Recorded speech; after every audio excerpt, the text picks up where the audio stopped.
Step 1, wake up early, gonna rise with the sun. Step 2, get some good, some food in you. Step 3, think real hard about what you wanna be. Step 4, everybody just do your thing. Wake up, today's gonna be a good day. Wake up, today's gonna be a good day. Wake up, today's gonna be a good day. Wake up, today's gonna be a good day. Wake up, today's gonna be a good day. Wake up, today's gonna be a good day. Wake up, today's gonna be a good day. Wake up, today's gonna be a good day. Set your affirmations, aspirations. I got shit to do, the aftermath of preparation. Good food, good mood, blood in circulation. One step at a time, yeah, that's how you make it. Set a goal you control and the steps you take them. I try to pick one thought, have some concentration. And if I make a mistake, it's called education. I try to do this every day, call it replication. Wake up, today's gonna be a good day. Wake up, today's gonna be a good day. Wake up, today's gonna be a good day. Wake up, today's gonna be a good day. Wake up, today's gonna be a good day. Wake up, today's gonna be a good day. Wake up, today's gonna be a good day. Wake up, today's gonna be a good day. So life ain't easy, yo, I think there's a reason though.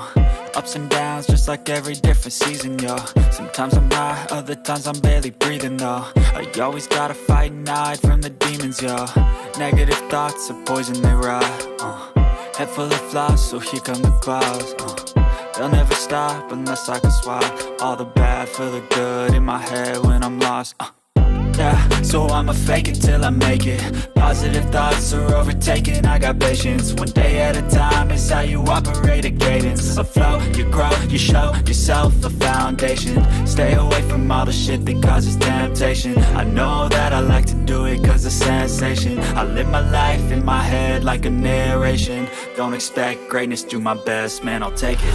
Wake up, today's gonna be a good day. Wake up, today's gonna be a good day. Wake up, today's gonna be a good day. Wake up, today's gonna be a good day. Wake up, today's gonna be a good day. Wake up, today's gonna be a good day. Wake up, today's gonna be a good day. Wake up, today's gonna be a good day. Wake up early, gonna rise with the sun. Step 2, get some good, some food in you. Step 3, think real hard about what you wanna be.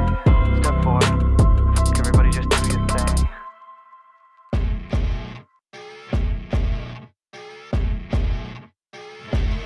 As you wake up in the morning, you want to find the latest, greatest information about criminal cases and have an intuitive conversation about the suspects associated with these cases. Head over to the Bullhorn Betty channel on YouTube.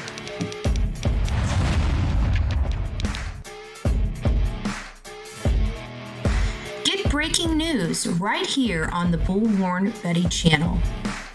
Welcome to the Bullhorn Betty Coffee Club. Enjoy your stay and enjoy your day.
decided to come like 30 minutes early.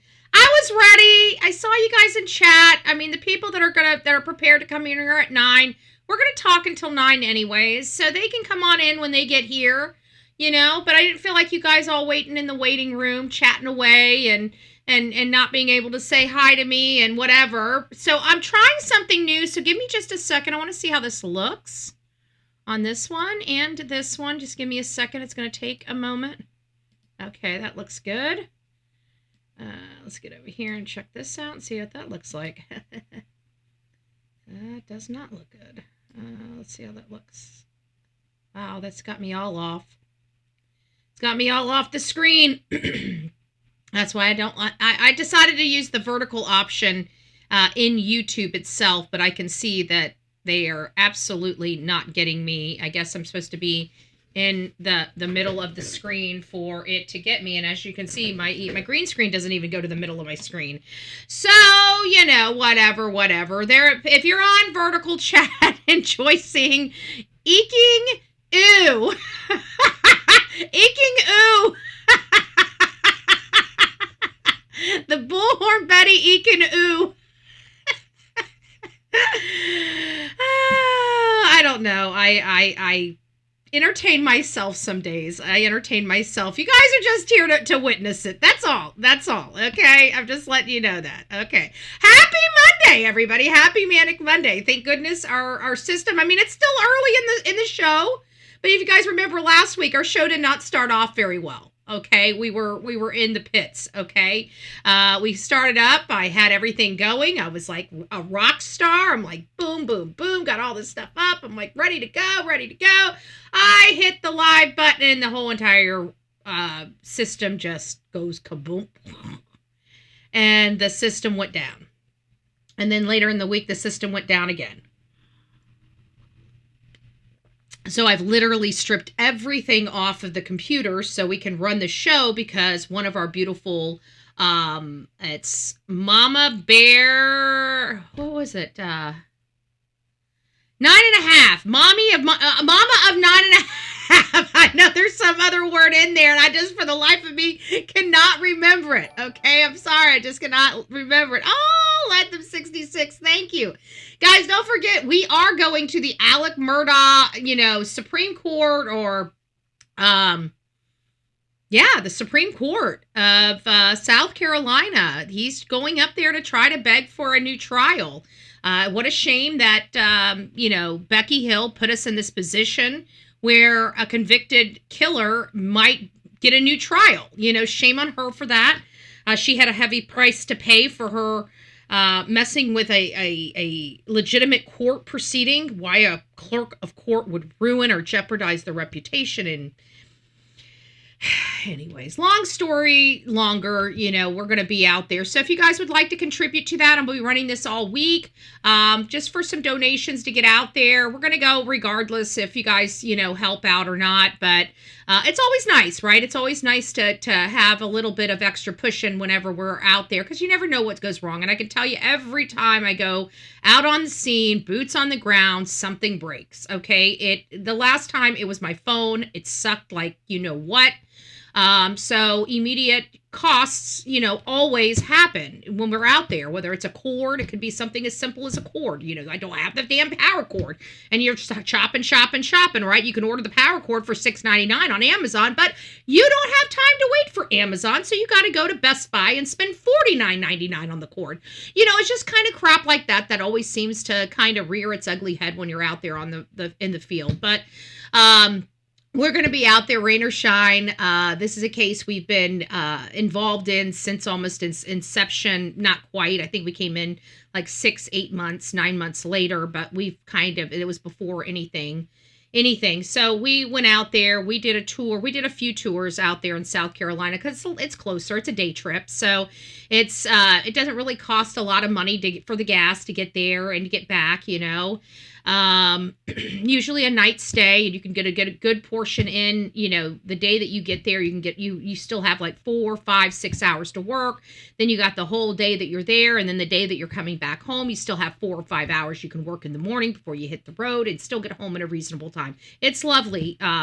As far as a case and it's distance from the main office here, it's not that overly complicated, and we know a lot of people in South Carolina just like Georgia, so I know pretty much the hotel I'm going to be in. It's the same hotel I always stay in. It's the same person I always know, I always see. Just like when I go to Savannah, Georgia, I always stay at the place I know the owner of it. His name's Sam. No matter what, I always go in. He always has my business, and he always has me a fresh, clean room awaiting. So, I just, when I get to places, and I've been around places for so long, and I start knowing the hotel owners that I'm staying at, then that means I've made a lot of trips out there. I'm just letting you know. Okay. So this is one of them.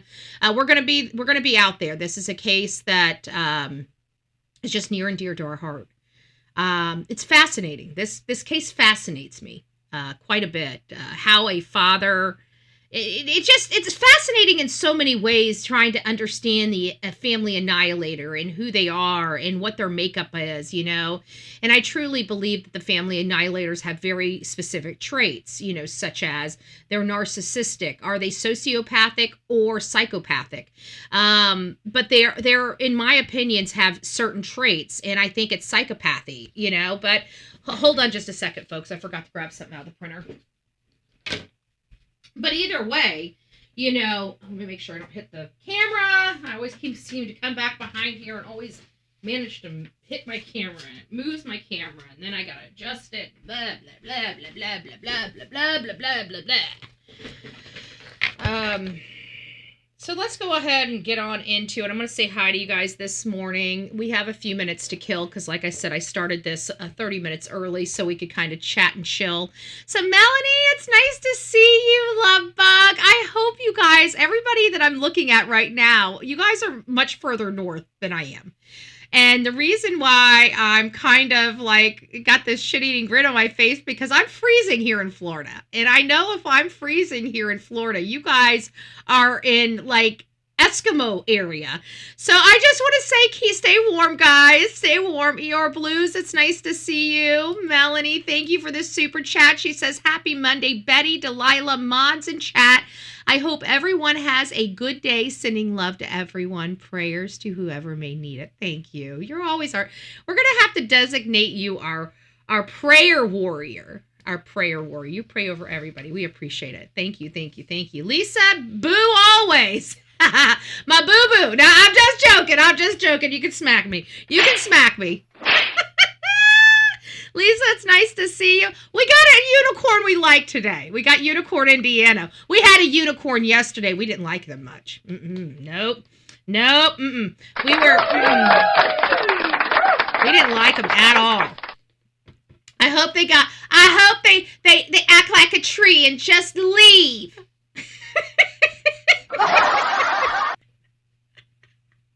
Where did that come from? I know that came from Michael Jackson's Back to the Future.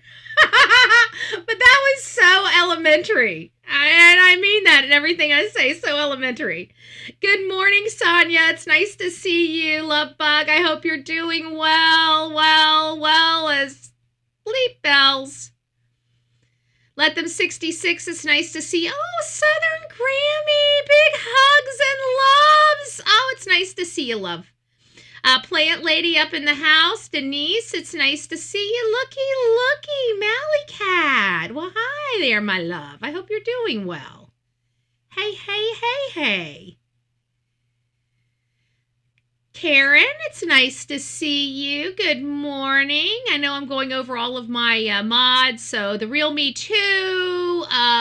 It's Pebbles in the house. Betty fan, Sonia. It's nice to see you all out here. Dee's Mystery. It's nice to see you.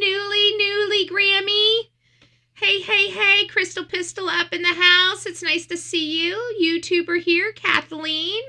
Barbara, it's nice to see you, love bug. I hope you're doing well. Little Orange Man, good morning.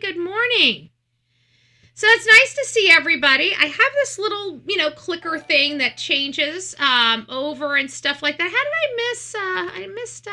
I missed one of the super chats here. Hold on a second. Let me find it. I know Let Them 66 did one as well, and I missed her completely. Hold on a second. Let me find you. I'm sorry about that. I only read one. I didn't read two. And she says, good morning. Let Them 66 says, good morning, everyone. Much love to BHB, Delilah, mods, and chat. Prayer for everyone that needs it this week. Pray for peace for the world. Amen to that. Thank you. Another prayer warrior. We may have a prayer warrior team on the Bullhorn Betty channel. That's what we need. The prayer team.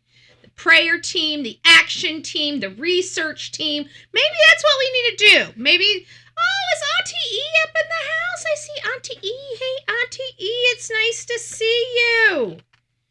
It's nice to see you guys. So, lots going on today. It's been a little bit of a crazy ride over the last 24 hours. Just to kind of recap, we're going to go through just a little bit more, but I do want to remind everybody that our 12-year-old boy that we were missing, Ryan R.J. Davis, and that was out of Oklahoma. What town was that? Cato and Grady, Oklahoma. Long story short is law enforcement believed he was alive, and those prayers were met yesterday. He was brought home. They're not talking too much about it. Oh, there's Mel. Thank you. Love it. Love it. Hey, Sandwich, it's nice to see you. There's Pebbles. Oh, Mr. and Mrs. E are up in the house, too. It's nice to see you. It's nice to see you. So, our prayers were answered where this 12-year-old child, was found. And he was found by himself. He was found in the same area he disappeared. Which is still, I'm Betty, it's my birthday. Well, happy birthday, Faye. Happy birthday to you, toot toot. Happy birthday to you, toot toot. Happy birthday, dear Faye, toot toot. Happy birthday to you, toot toot. It wasn't my Brando. Happy birthday. Happy birthday. Happy birthday, Faye.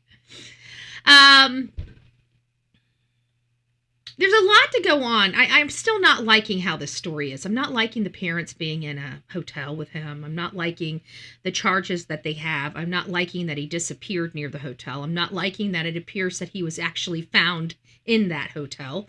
We don't know that for a fact. They're not releasing where he was found, but I watched some video, and it looked like he was walking out of a hotel room on the bottom floor. And so I'm just scratching my head saying, what in the ever-loving what? Who was in that room? Who rented that room? How did he get in there? Anyways, I'm not going to go into the details of the case because law enforcement has not released them yet, and I don't know for sure what I'm talking about, but things just still aren't adding up for me. I mean, there's still, I still feel like there's a possibility of another person that needs to be arrested. I'd like to make sure that that's not the truth, but I feel like there might be some, another person that needs to be arrested here. Who was hiding this boy?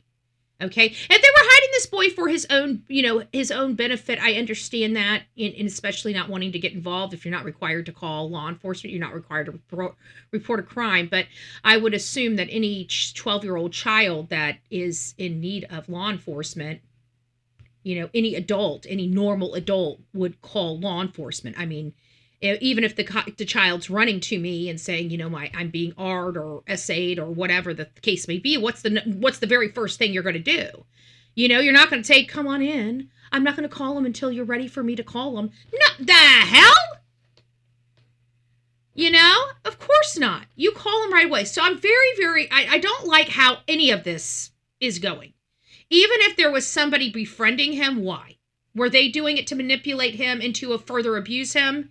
There's just a lot of questions I have that are still remain unresolved with that whole situation with this young man. But and I keep calling him a young man because he's 12. He's almost 13. He is, boys don't want to be called kids, okay? They want to be called young men. And I'm not going to take that away from him, okay? To us, he's a baby. I get that. But at the end of the day, he's a young man. He's went through a lot of terrible things. And I pray to God that whatever he went through can somehow be undone or have some type of positive spin on it where he becomes the poster child of how to properly get through a situation like this, or he becomes one of those advocates that work with other children or something. I want to hear a good story from all of this, and only time will tell if there will be a good story that tries to emerge from such a horrible event in this young man's life. So we'll see where all that goes. But anyways, guys, good morning, everyone. Welcome back to the Coffee Club, right? Today is January 12th, 2026, and I'm glad you're here with me this morning. We do have a packed show. We're covering a lot of stuff this morning, and it's breaking down, just covering breaking national news, global developments, financial headlines, and major entertainment and legal stories that make waves across this country. And as you guys know, the man on my thumbnail, Timothy, he's facing some problems. Our main segment today is going to be focused on director Timothy Busfield. Known for his work on The West Wing. I knew him from Field of Dreams, but he was also in 30-something, or worked on 30-something. I think he was actually in that, if I'm not mistaken. Anyways, he was arrested in Albuquerque, New Mexico. They charged him with child sex abuse crimes. We don't know who the victims are. This is one of those cases where I'm kind of middle of the road. I never want to believe that children are being inappropriate, or that, you guys already know how I feel about Hollywood. So I'm already a biased person when it comes to these stories, because I think Hollywood really screws up children, and we hear this time and time again. But in this particular matter, there are some underlying issues that are saying, pump the brakes, sister. This may not be what it looks like. We don't know. And so I'm going to be very careful on how we present this case to all of you, because of some of the things that I've seen on both sides that make me feel uncomfortable, even on the victim side. So we do have to, touch base on all of the information, and hopefully you guys can determine how you feel about this. But out of all the cases that I've come across, usually I feel a lot more confident about the assailant being the assailant. I'm not so sure here, and we'll get into that in the bottom part of our show when we get to this segment. But as always, I want to be clear, everything discussed here today is based on public available reporting from verified news outlets, law enforcement statements. These allegations are not convictions, and everyone is presumed innocent until proven guilty in a court of law. We do have our opinions and the court of public opinion here on this show. So before we get into the main story, we do need to cover some other major headlines. And the first one that we are going to be coming up to today is the headline of a young girl here in my community missing.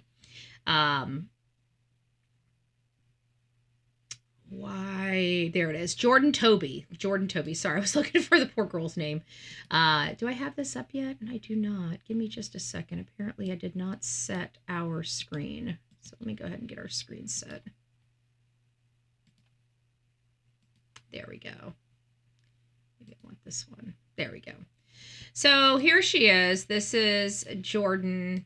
And she was last seen in the Longboat Key area. Jordan Toby. She's 14 years old. The Florida Department of Law Enforcement are very concerned. She is missing, and she was last seen on Saturday. If you are in the state of Florida or any of our bordering states, please, please, please be on the lookout for this young lady. Her parents are obviously very, very, very much worried for her. This is out of my county, Manatee County. So according to the reports from MSN and my Suncoast, authorities are searching for a 14-year-old girl who was last seen earlier this week. Law enforcement say she was reported missing by her family, and investigators are actively working the case. When a child goes missing, the first 48 hours are critical. We all know that. And in the time that we are in, we can't say that she just ran away with friends anymore. You know, back in my day, when we left home with our friends. Now there's a lot of threats and predators out there on social media and in chat rooms and in gaming rooms, which a lot of kids love to play in. And this has been becoming an uptick where young girls are going to meet their little interests that they found online that they believe is their age, and they may want to run away and, go find a place and just hang out. That's what young kids like to do is hang out and, whatever, but they're not trying to be picked up by older men and taken halfway across the country. But that's what we've been finding with a lot of our young girls that are meeting these guys in these chat rooms, and the parents don't even know they're speaking to somebody in the chat room. Just one day they come in from work and their child's not in their room and not home, and they can't find them. And it's because their child went out and met some crazy lunatic, and now they're in a basement in Oklahoma. No pun intended. Maybe Oklahoma was just because we were talking about Ryan's case and it just popped out and probably, top of mind for today, But at the end of the day, we've got to be very, very careful. When these children go missing, it's no longer did they get in a fight with mommy and daddy and run off with their friends. Now it's, what the hell happened? Are they in a dungeon somewhere, in Washington State or California, not in the state of Florida. They're abducted and taken out of the state. This is very scary, and we're seeing an uptick of this nationwide. We've heard about kids being found in different states very, very recently, multiple of them. Okay, so I want to slow this down for a moment, because when stories like this break, people often jump to conclusions. At this stage, public information simply tells us that a minor is missing and law enforcement needs help locating her. But there is a urgency here and why we need to locate her so quickly. If you are in the Manatee County area and you have any information, please contact your local authorities immediately. If we have family, which we should have some viewers in here because I am involved very much in my county, if you guys need to get a hold of me, you guys need me to bring some resources in to help you find your loved one, say if maybe law enforcement, or you feel like law enforcement isn't doing enough, not that they're not, but if that's how you feel and you need some more resources that are not going to cost you a dime, you can reach out to Bullhorn Betty at bullhornbetty@gmail.com, bullhornbetty@gmail.com. Any of the family, any of her friends, if you guys need help organizing search parties, you need some flyers, you need any type of resources here, this is local, I'm happy to provide those to you from our channel here at the Bullhorn Betty channel. So all you have to do is reach out, bullhornbetty@gmail.com, bullhornbetty@gmail.com, and we will definitely get some resources going your way. And if need be, I will get my boots and get out there on the grounds and start searching for her physically if need be. So do not attempt to intervene yourself. If you do see something going on that appears dangerous, obviously stay back and reach out to law enforcement and let law enforcement handle things, because especially if it's an abducted type of situation, we don't need people getting in or hurting themselves. So cases like this are exactly why responsible reporting matters. We share facts, we share the descriptions, and we keep this on the victim. And we're going to be moving through these quite quickly because I want to go ahead and get to the point where we're talking about Tim, because I've got a lot to go over when it comes to Mr. Tim and what I truly do believe it could be going on, and we just need to monitor. Not that I'm saying that this, it needs to be monitored, and we need to have all of the information. Sonia, oh, that's so sweet. That's so sweet. Thank you. God, I ask that you bless our day today, be before us, behind us, and beside us, protect us, and move us toward that which will bring us closer to you. Oh, that's so sweet. Thank you so much. I appreciate that. Is Phil in here? Hey, Tammy. Phil, it's nice to see you. It's nice to see you. All right, guys, we're going to move very quickly with Monique and Spencer. Next, it's just a brief update. As many of you guys know, I know we've discussed it here, but if you're here to the channel for the first time, I'm Bullhorn Betty, and we cover true crime and breaking national news. We're going to be talking about some political stuff here in just a few moments, actually, right after this update. And this is Spencer and Monique Tepe, their case, which we were following. It was a double homicide where these two beautiful people laid in bed with their two young children, just steps away, as well as the family dog that was also unharmed. But the mom and dad were executed in their home, in their bed, and we're learning a few new details. It sounds like, and this is going to be freaky, and this comes back to me telling you guys, it sounds like that this guy kind of knew her behaviors, right? Knew her behaviors. Well, it sounds like he entered the code to get into their house. So he knew what the code was. This is why if you take this, not that anybody's going to have a narcissistic psychopath for an ex-husband, but if you're concerned, make sure that anything that you did with that psychopath ex-husband, you're not repeating with your new family, because this is a prime example of where he knew her. And he knew her intimately. He knew her, what her favorite passwords were, what her favorite 4-digit combo was, right? Somebody that close to somebody, they spent years together, married 7 months, quickie divorce, and move on. I believe something majorly happened. I believe he beat her with almost an inch of her life. Or he scared her so incredibly much that she was in fear for her life. There's something with the mutual restraining order inside their divorce paperwork that just kind of keeps me, looking back. What's going on here? Is Evan Baby in here? Good morning, Evan Baby. I hope you're doing well. But somebody's saying, I'm sorry to hear that, Evan Baby. So I'm trying to find your comment, and I can't even see your comment.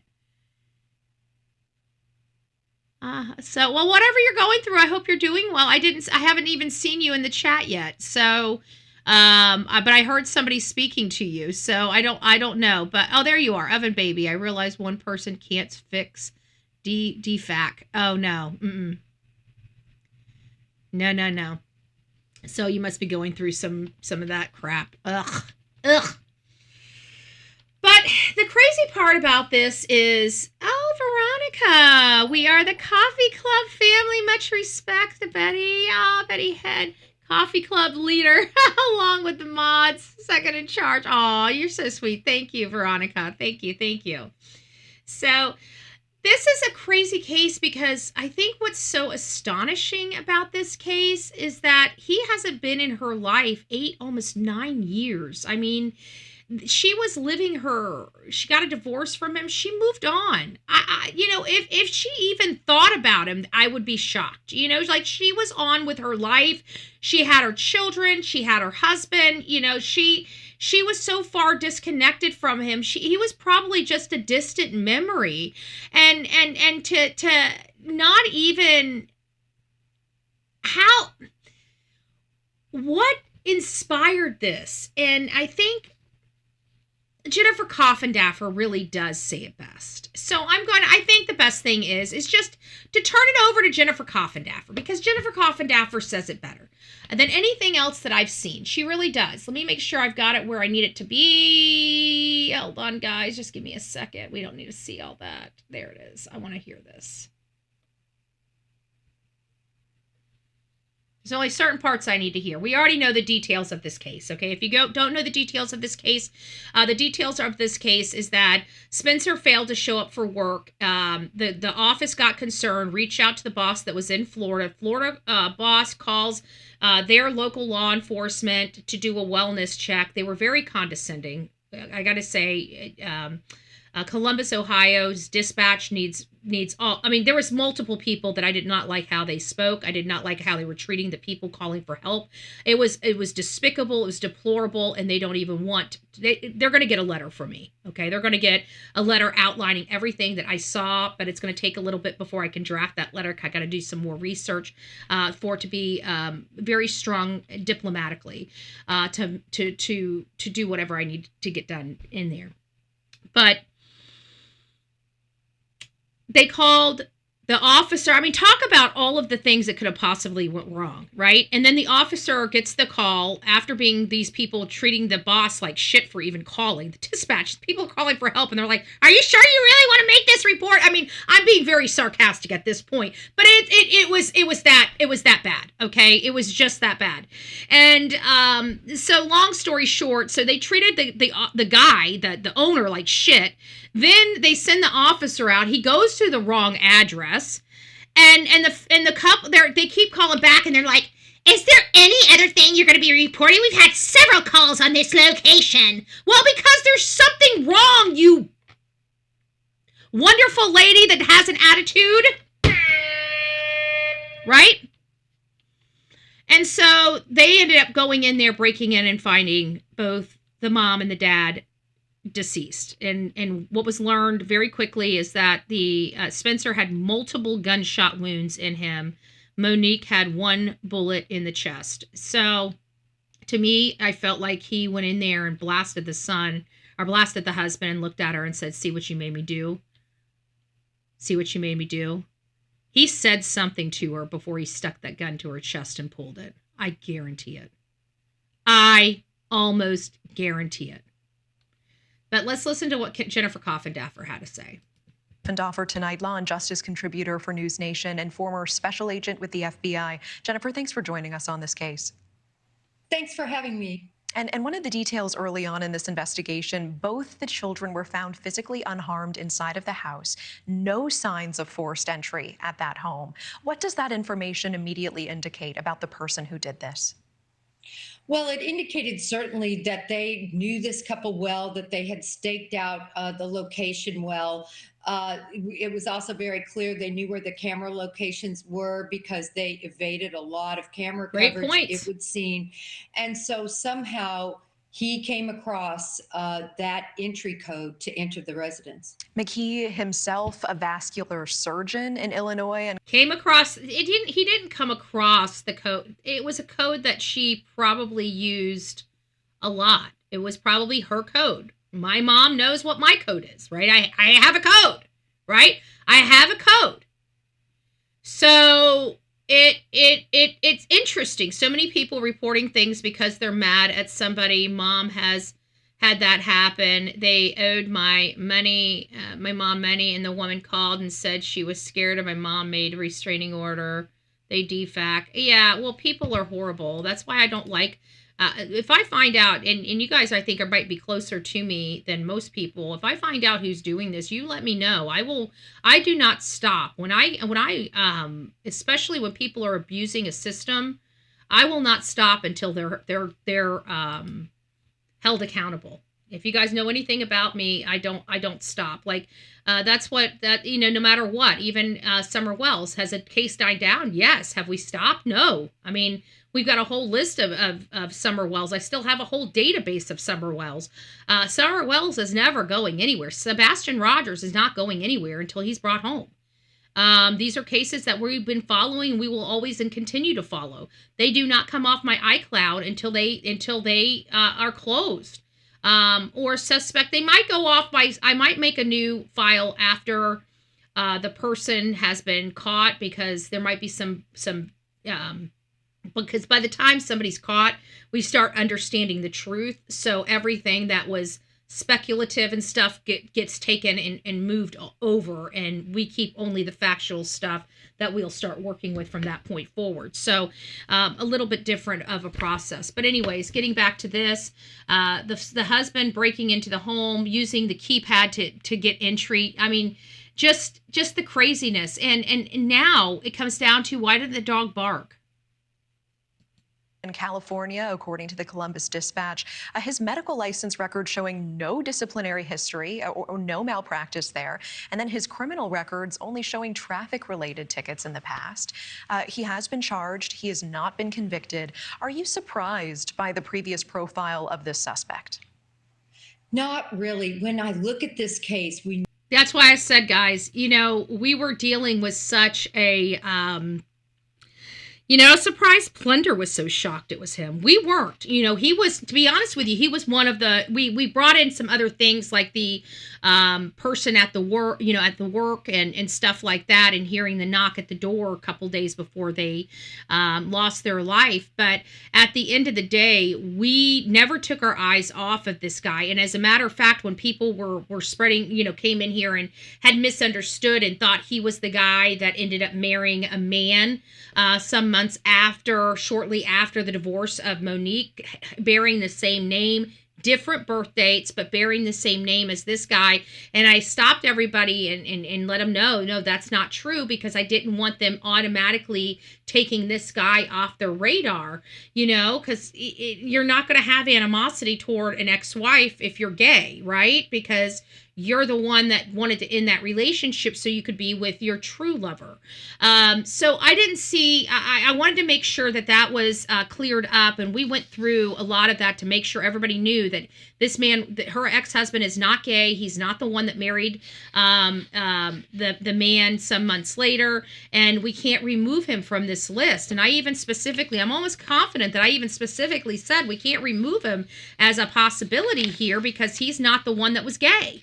If he was gay, unless there was something really, really bad, some real bad rift between them, I would have excluded him, because I don't see where that emotional, that personal emotional connection would still be. He would have been happy that she gave him a divorce and got out of the relationship so he could be with the person he loved. He would actually probably appreciate her more than resent her. So I never took him off the list because he had the same body structure and he had the matters of the heart that I was looking for. There's something clearly happened in that relationship where they were together for 3 years. And they look so happy to be married. And within 7 months, they're getting a divorce. Something major happened. And so RO after the divorce is not a common practice. And everybody was downplaying that. It is not a common practice. I had a non-contested divorce with my ex-husband. Okay, I'm still friends with my ex-husband. When I was out of town and the hurricane hit and everything fell, and we couldn't even see my backyard. It was my ex-husband that came over here and checked on the house. I have a very good relationship with my ex-husband. But we had a great relationship before we got a divorce, and everybody's like, "Well, why did you get a divorce?" Because we were best friends. We were not husband and wife, okay? That's why we got a divorce, is because he lived in his room, I lived in my room. We were roommates, we were business partners, but one thing we weren't was husband and wife, okay? He wasn't cheating on me, I wasn't cheating on him. I can't explain it other than that. I don't know what to explain, Betty, I heard he went out of his way to make sure kids couldn't get to parents. Dog was with kids, allegedly. He went out of his way to make sure couldn't get to the parents. Oh, so he made sure the dog and the kids were... Wow, interesting. Thank you for that tidbit of information. I did not read that yet. He's definitely a sociopath. He has a sociopathic look. Cardiosurgeons are highly to do crimes like this. God complex. It makes you wonder how many people have died on his watch. I mean, I'm sorry. This kind of shit gets me the EBGBs. It does. I'm not going to lie about it. This is the kind of stuff that makes me stay up at night. This is why I don't trust doctors. Guys, I had another story to tell you last week, but I didn't end up telling you guys about it. And it was about 2 twin babies. You guys remember that whole harvesting of that man that they kept trying to say wasn't alive, and he ended up being alive, and he's literally pushing the surgeon's scalpel away, and they're saying, oh, that's involuntary movement. They're like, I don't think this is voluntary movement. And the guy literally literally like gets up off the freaking table, and they're trying to say, if you don't cut into him and take his organs, we're going to, what the fuck is going on here, right? And I'm like, well, they did that to a newborn baby, folks. They did that to a newborn baby, and they were successful. So I want you guys to be very, very careful. I don't trust doctors. I don't trust hospitals. And now that they're harvesting, they're literally legitimately harvesting organs. We need to have an anti-organ harvesting. We can't do this anymore in America. If they want to do it from third world country and send stuff over here, if that's okay with them, that's fine. But when I hear back to back 2 different stories, one being a baby, a brand new baby that they said died, and we don't, how do you know? I don't trust doctors anymore, because I know that that baby's organs are worth millions of dollars. And they didn't even have the parents' permission. They didn't even tell the parents the child had died. They ended up finding the child died after the organs were harvested. Guys, it's getting bad. Okay? So I'm sorry, but unless I'm dead or half dead, I ain't going nowhere. You ain't catching me in a freaking hospital. I trust no one at this point. I trust no one. Okay? I don't want to believe that this would ever happen in Florida, but you know what? I'm sorry. I've never been a gambler. And when I have gambled, guess what? I've never been a winner. Okay? So I'm not willing to gamble with my organs. Okay? I don't necessarily like my organs. My organs give me problems like my heart, my brain, and, my kidneys. And, I don't like any of them. I'd prefer, having something different, but this is the way God made me. I got a brain, a heart, and kidneys, and liver, and all these different things in between, okay? I don't necessarily want them, but we got them, and we got to keep them inside, not outside, okay? So with the fact that I look like dollar signs to a hospital, I'd prefer not going to a hospital, okay? I'm sorry, but there's been too many stories coming out of them literally committing homicide and getting away with it by taking people's organs, and something's got to be done about it. Nobody wants to believe it. This is going to be another one of those fraud cases that nobody wants to believe, that everybody thinks is crazy, until we realize that this has been happening all over, that they've been murdering people for their freaking organs. And then people are going to be like shocked. And it's like, well, we've been talking about it for 5 years, like we have been about the fraud and the laundering of our federal funds. And now it's all broken apart, and everybody's like, oh, well, she must have knew what she was talking about way back then. Years of being called a conspiracy theory and a crackpot, and looky, that didn't age well, right? Looky, that didn't age well. So we've got the teen, we've got the parents. We know that this man here broke into the house with her combo. So again, ladies, you guys need to pay attention to these things. You want to make sure you're safe. Do you have a crazy ex that you ran from? Are you using the same codes you were using with him? Folks, wake up. Wake up. Knew it was going to be very personal for somebody to go up in the bedroom and kill these individuals with a gun. So we knew it was very personal, somebody who knew them. What is interesting, though, this divorce happened about 9 years ago.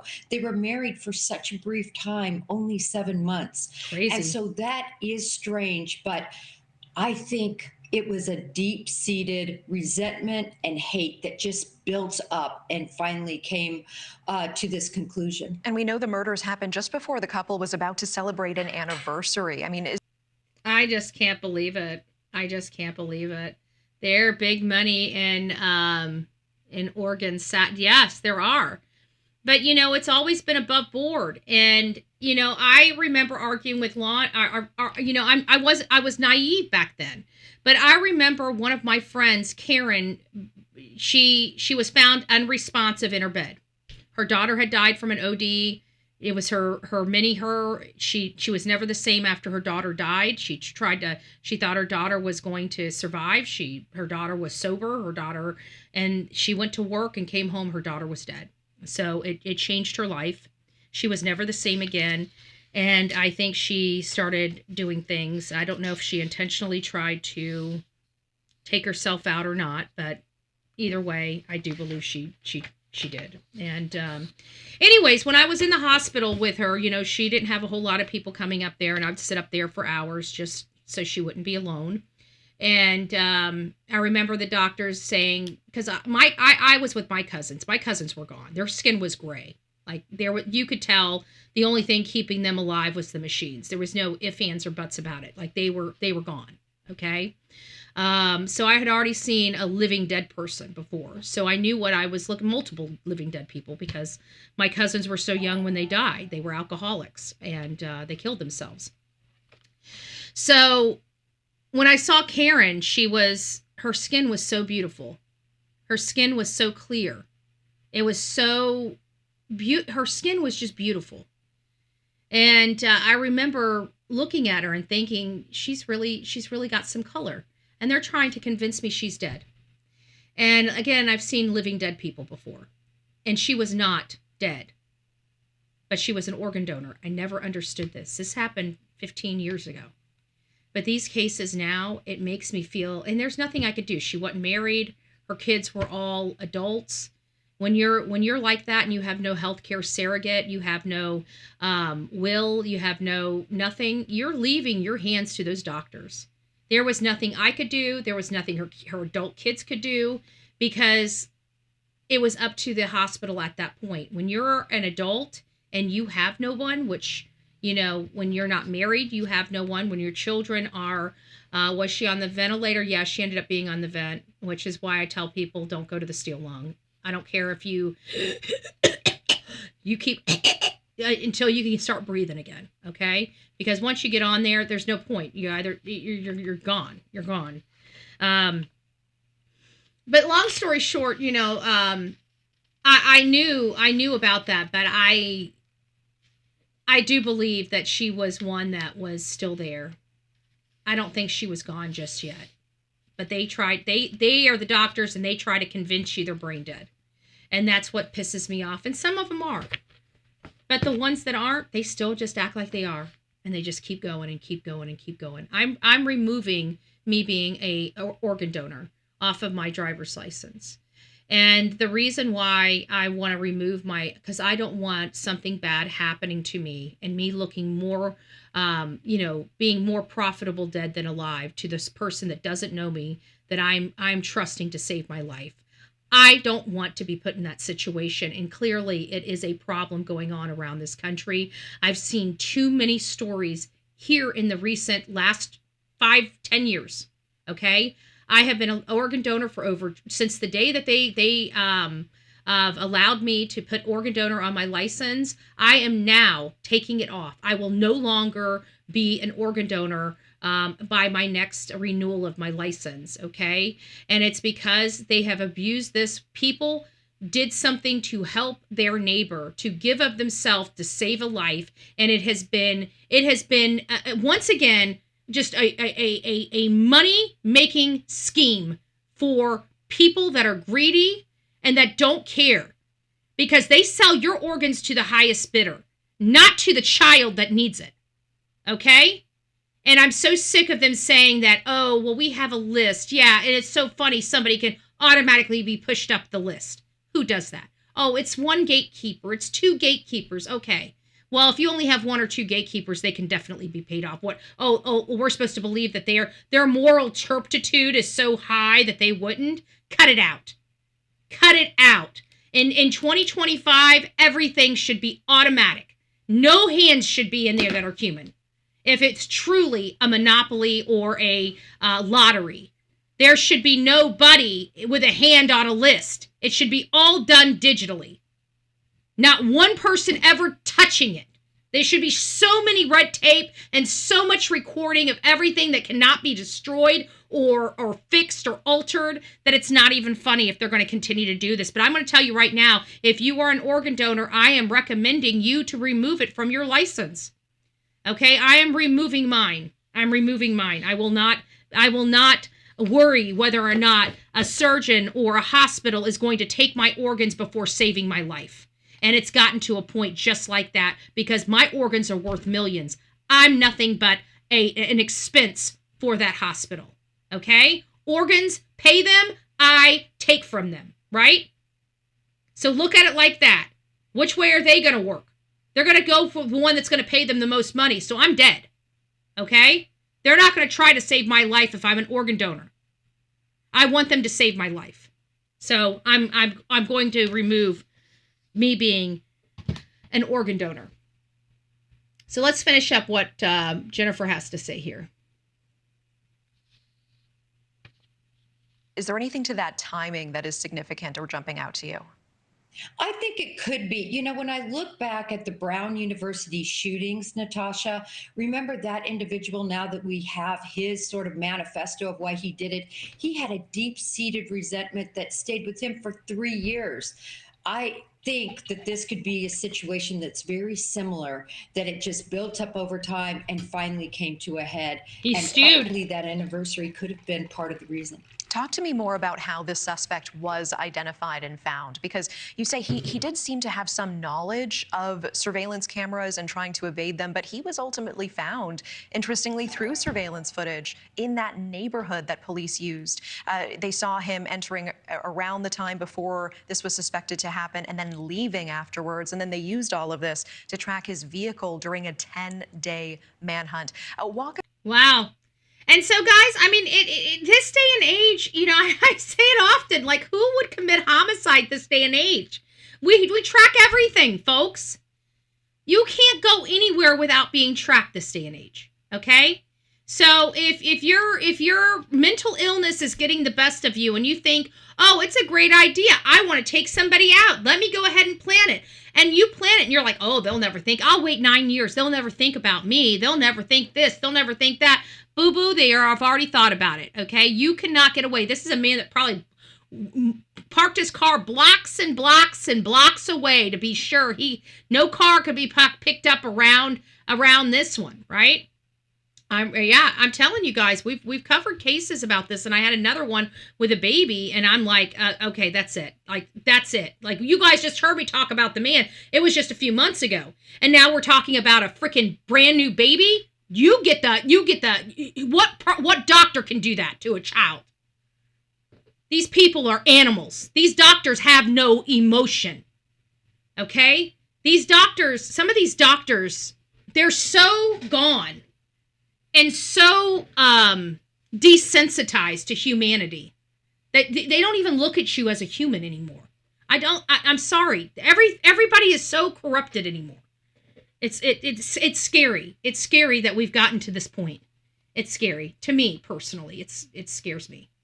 But either way, I just want to emphasize, when discussing ongoing criminal matters, we rely on court records, arrest documents, and verified reporting. Anything outside of that is rumors. And we do discuss rumors here, but we got to identify that those are rumors.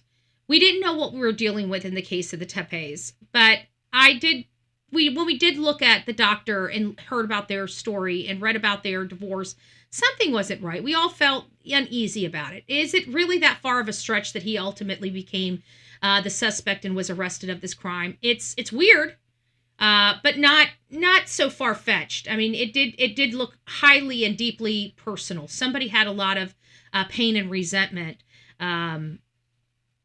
within their soul. So, guys, I'm trying to move along with this quickly because we still have to get to the topic of conversation, and we're starting to lose some time here. So please bear with me as we start rolling through this, which we're about to get into the political stuff. So I'm pretty sure you guys are going to probably appreciate the fact that I'm going to be rolling through this fairly quickly at this point. So we're going to be dealing with the Iran protests. Now, this is going to be a directly related to what's going on in Minnesota, in part because, we're having all of this protesting all over this country, and people are screaming at these people and acting like this country is the worst country in the freaking world when it's not. People have been brainwashed. Where have they been brainwashed? I have no idea. But they have been brainwashed to think that our country is literally a communist regime. And on the flip side, we're having the same type of situation going on in Iran. And guess what Iran's doing? There's almost 400 or 500 people dead. Okay? They're killing their protesters. They've got body bags lining the streets. And people are over here saying that we're the worst country in the world. It is the most disgusting thing I have ever seen in my life. Disgusting. I don't know how else to say it other than disgusting. We allow people to do a lot. I'm over it. It sounds like the feds are over it. You go and interfere with their investigation. They're not playing with you anymore. They're arresting you. They're dragging you in. If you're too stupid that you can't get a clue, that you don't realize you're dancing with felonies and you're putting officers' lives in danger and you're going to get yourself killed, if you're too stupid because some idiot from Antifa or Black Lives Matter says, oh, well, you can do this lawfully and legally. Okay, well, how are you doing that from the body bag? Explain to me how you're doing all of that from the body bag. I mean, ask Renee how well she's advocating these days. She's not. She's dead. She's got 3 bullets in her head. Okay? So let's cut the crap. Law enforcement's not playing anymore. They're arresting people. They're not even playing. They're not letting them honk. They start interfering. They're going up to the cars, breaking windows, ripping people out of the cars, putting handcuffs on them. They are not playing. So you want to act like an idiot? You're going to be treated just like an idiot and your ass is going to jail. And trust me, those felony charges are going to stick with you through adulthood. Okay? You think you're helping? You're going to help these thugs that are R-ing children? That's going to be your legacy? Well, you deserve to lose your job and you definitely deserve to go to jail. Because people like me, we don't care about people like you. We care about the kids that are being R-ed by these thugs that shouldn't be in our country. But now we're just saying, you know what? Screw it all. Take everybody. If they're not supposed to be here, they're here illegally, take the whole damn family. We're at that point now. And it's because you guys wanted to fuck around and find out. Well, we're about to find out. Because to be honest with you, Trump's not playing. I can tell you half of MAGA's not playing. I'm tired of it. You're tired of it. We're all tired of it. Every last one of us are tired of it. So we've got Iranian protests where people are just getting blasted. There are body bags lined up everywhere. People have been killed amid ongoing protests. We're about to step in to try to save some of these people because they're trying to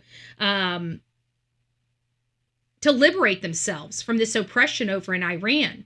And Iran is not killing them because they're killing them out of fear.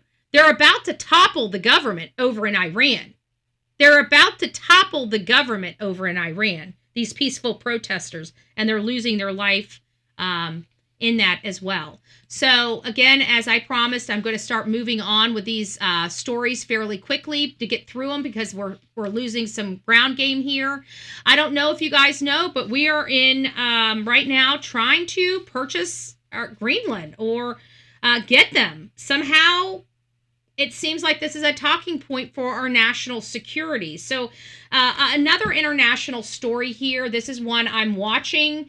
Are we going to ultimately, is Greenland going to ultimately be land of the United States of America? It's possible. I mean, it doesn't seem like people want this to be the case, but it sounds like there might be a path forward to acquire Greenland. Another international story making headlines comes from The Guardian. The European Union and NATO leaders are assessing how to respond to renewed rhetoric from Donald Trump regarding Greenland. Now, this particular story is coming from The Guardian, so it is a left-leaning publication, so I don't expect it to paint a good light on it to anything, but Greenland is strategically important due to its location and resources. This is not a new issue, but it is resurfacing amid broader geopolitical tension.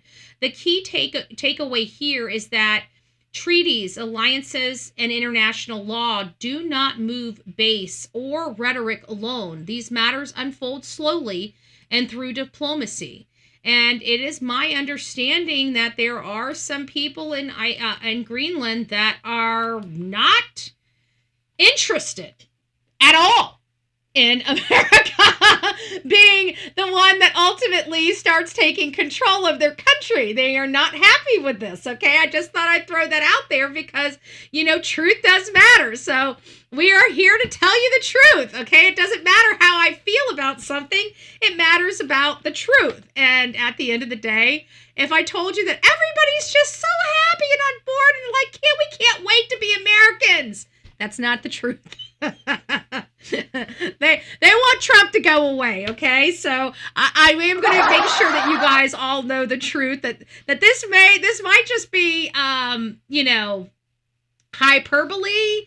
It might, I mean, I don't think it's hyperbole. I know that strategically Trump has always been eyeballing Greenland since even before his first run, okay?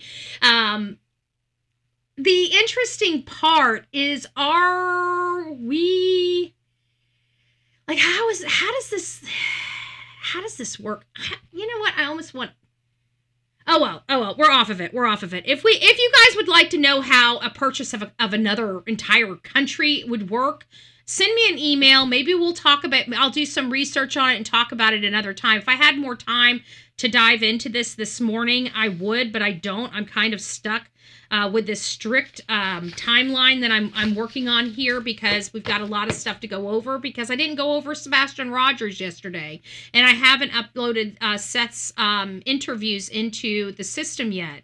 So until I get all of this stuff uploaded, I figured, we had two breaking cases, the Tepes and the Davis case, that we needed to kind of step in and step up to. I'm going to close those. Do you guys think we should? We only have so many. We're probably the smallest channel on either one of those cases. I may go ahead and close those Facebook groups on those two. I'm not sure yet. I'll go over there and check to see how many people are participating, and I may go ahead and close out some of those so I can recycle them before they get too clogged up with information. So, since we already have some people on them. The next information is, of course, Kristi Noem and the ICE controversy in Minneapolis, which was sparked up by this lady that chose to commit felonies and put law enforcement in jeopardy, and she lost her life because of her personal actions that she chose to make. And people don't like to have to deal with consequences to their criminal behavior. And so a lot of criminals hit the streets, or a lot of idiots, depending on how you look at it, hit the streets to fight for the child R's. And the reason why I'm saying child R's and SAers that these people are protecting is because you should go see who they're arresting in Minnesota.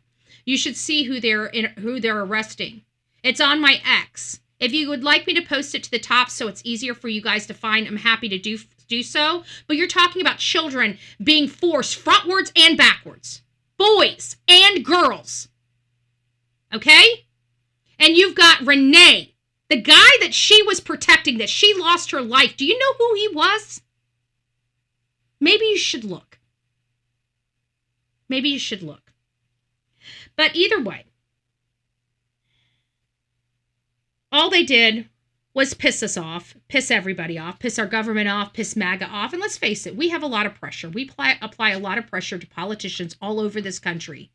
And we keep things going, and we keep the message moving because we're all on the same page. We are all on the same page. We don't have to fight with our administration to get what we want done. What is going on right now is what we want done, okay? I can tell you what you're seeing out in the streets is exactly what I voted for. Okay, so if you're curious about who wants this, I want this. And if I want this, I know that there's millions of other people that truly do want this as well. So I'm definitely happy that we're going through this. I'm not happy with what's going on and how difficult, how these states are turning their residents into pawns that are going to jail. They're using their own residents to protect the fraudsters, to protect the people that are doing terrible things to children. I will never get on board in protecting an animal, okay? And let me tell you something. If I'm ever out anywhere, and this goes to the bozos out there that think they're tough shit, okay? I don't care who you are. If I'm out there and you're protecting an idiot, I'm going to tell you you're protecting an idiot. You're protecting a monster. I'm going to tell you you are a monster for protecting a monster. You have blood on your hands. You have a child's blood on your hands. So all you idiots out there outside of Minneapolis and, the ICE stations and clanking pots and pans because you're idiots,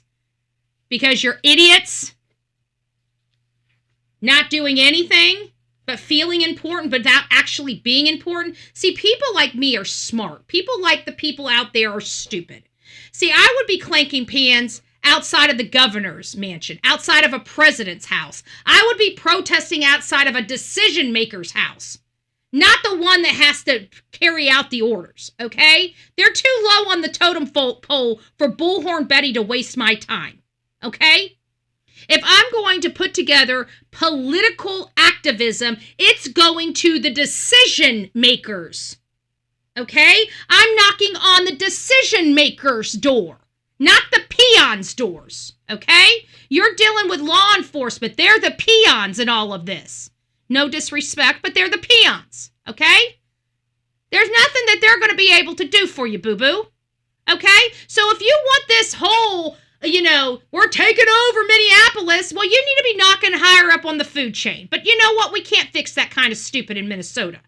I'm sorry you guys don't have a Bullhorn Betty. It seems like you're being led by a bunch of idiots, okay? Some people that don't have anything up here, that have rocks or marbles moving up there, that think that they are 10 foot tall and bulletproof, but they're sending you out to argue with people that can't even change anything.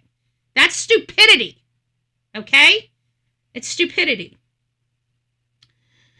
So according to the Axios report, Governor Kristi Noem is pushing back against this notion that they're just going to pack up and head home. So they've actually vowed to add more ICE agents, while critics are calling for transparency. This is another example of how immigration enforcement and politics remain deeply intertwined. So at the end of the day, all this has done is make us work harder. And anybody that's now, instead of just going after the criminals, now if anybody's here illegally, pack it up. We're taking you too. Okay, we're not playing anymore. We're taking the whole freaking families, okay? We're taking the whole freaking families. You got a criminal in you're coming. All of you. Let's pack it up and let's move it out, right?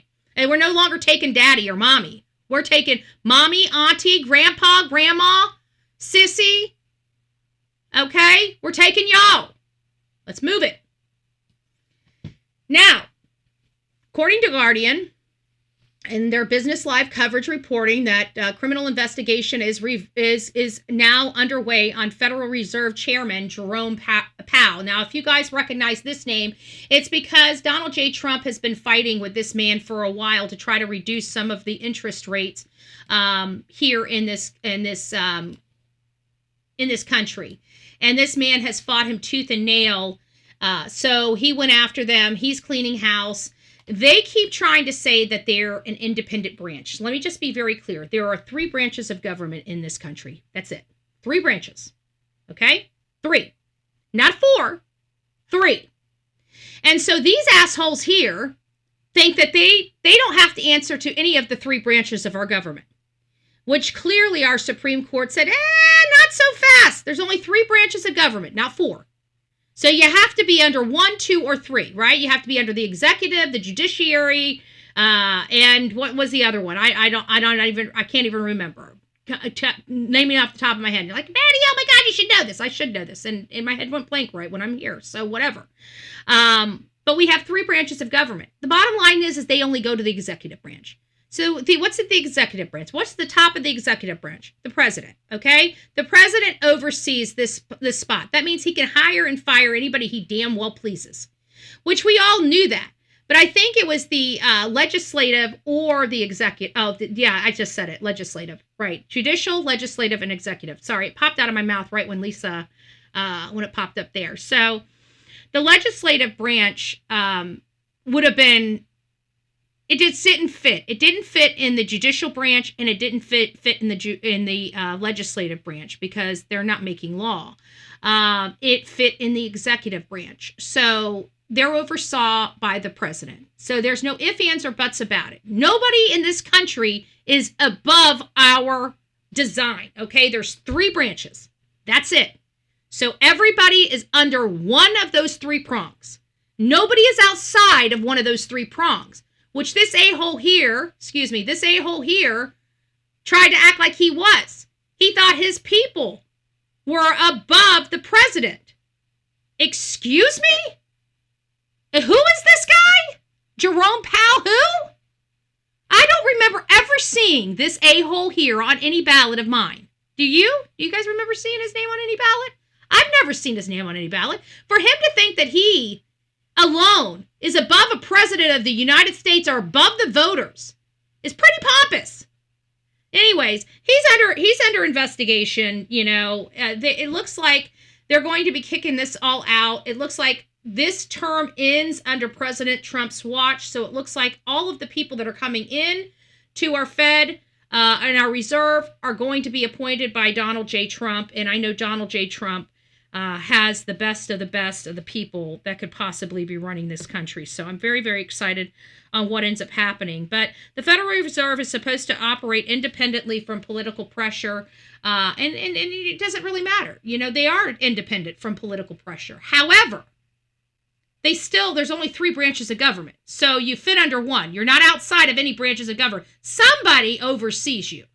There's only one person that's the highest of the food chain, and that's the President of the United States.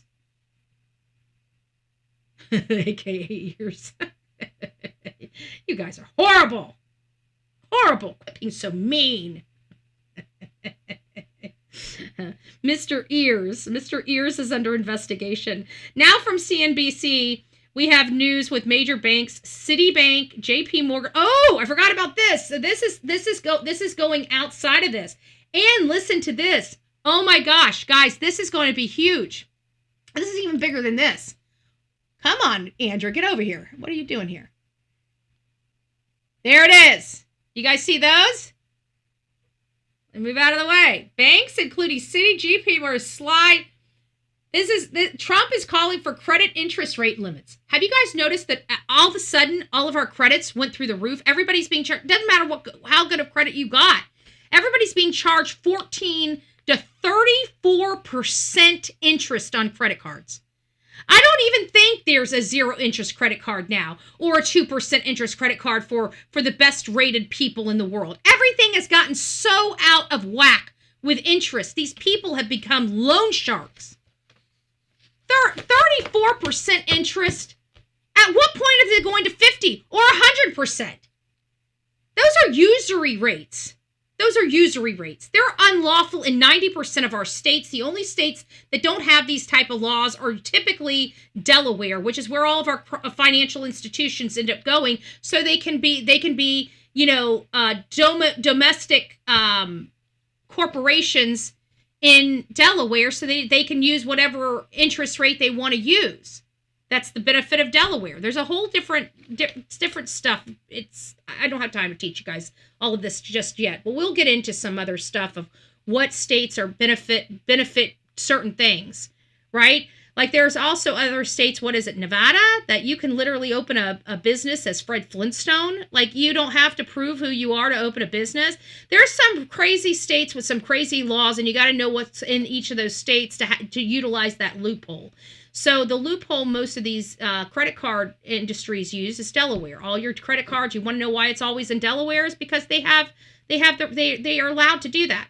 So long story short, this is another promise made and promise kept, folks. You guys may not like Donald J. Trump, and you may hear all these horrible things about him, but trust me when I say he cares about me and he cares about you. He's trying to reduce our taxes, and we got a bunch of boneheads saying, oh, please don't charge us the max price possible. Why? You haven't funded enough Somalis yet? Jesus. How many other countries are you wanting to pay for? Because I'm sorry, if we're paying for a country, they better be a United States country. We better own them. Because I ain't paying money for something that we don't own. Or just take a match to it and light it. Right? So we've got major banks like Citibank, JP Morgan, saw their stocks decline because Donald Trump kept another promise, folks. This is some good information right here. He has now locked these people down. We've got starting the 20th in a few more days. Financial services stocks including JP Morgan, Citigroup, Chase, JP Morgan Chase, Bank of America, slid pre-market trading on Monday. So following the U.S. President Trump's call for 1-year cap on credit card interest rates at 10%. Now, I don't know what this means. Does this mean that they can't charge us more than 10% on our interest? So I'm going to come over here and plug this into ChatGPT and see what this actually means. So maybe we can get a layman's term of what this means.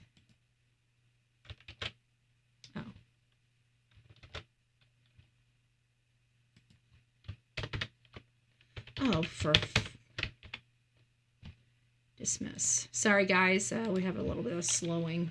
What does this mean?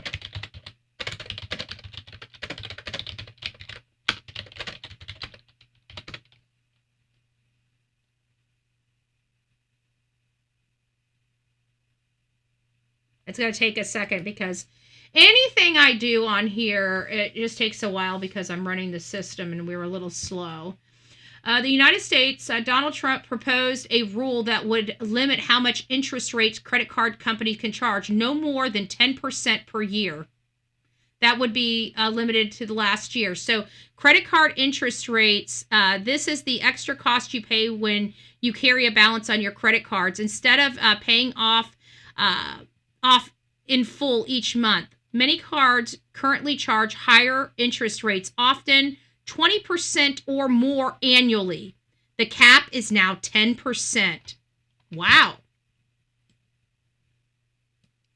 He says the credit card companies should be limited so they cannot charge more than 10% per year on balances people owe. For 1 year, this would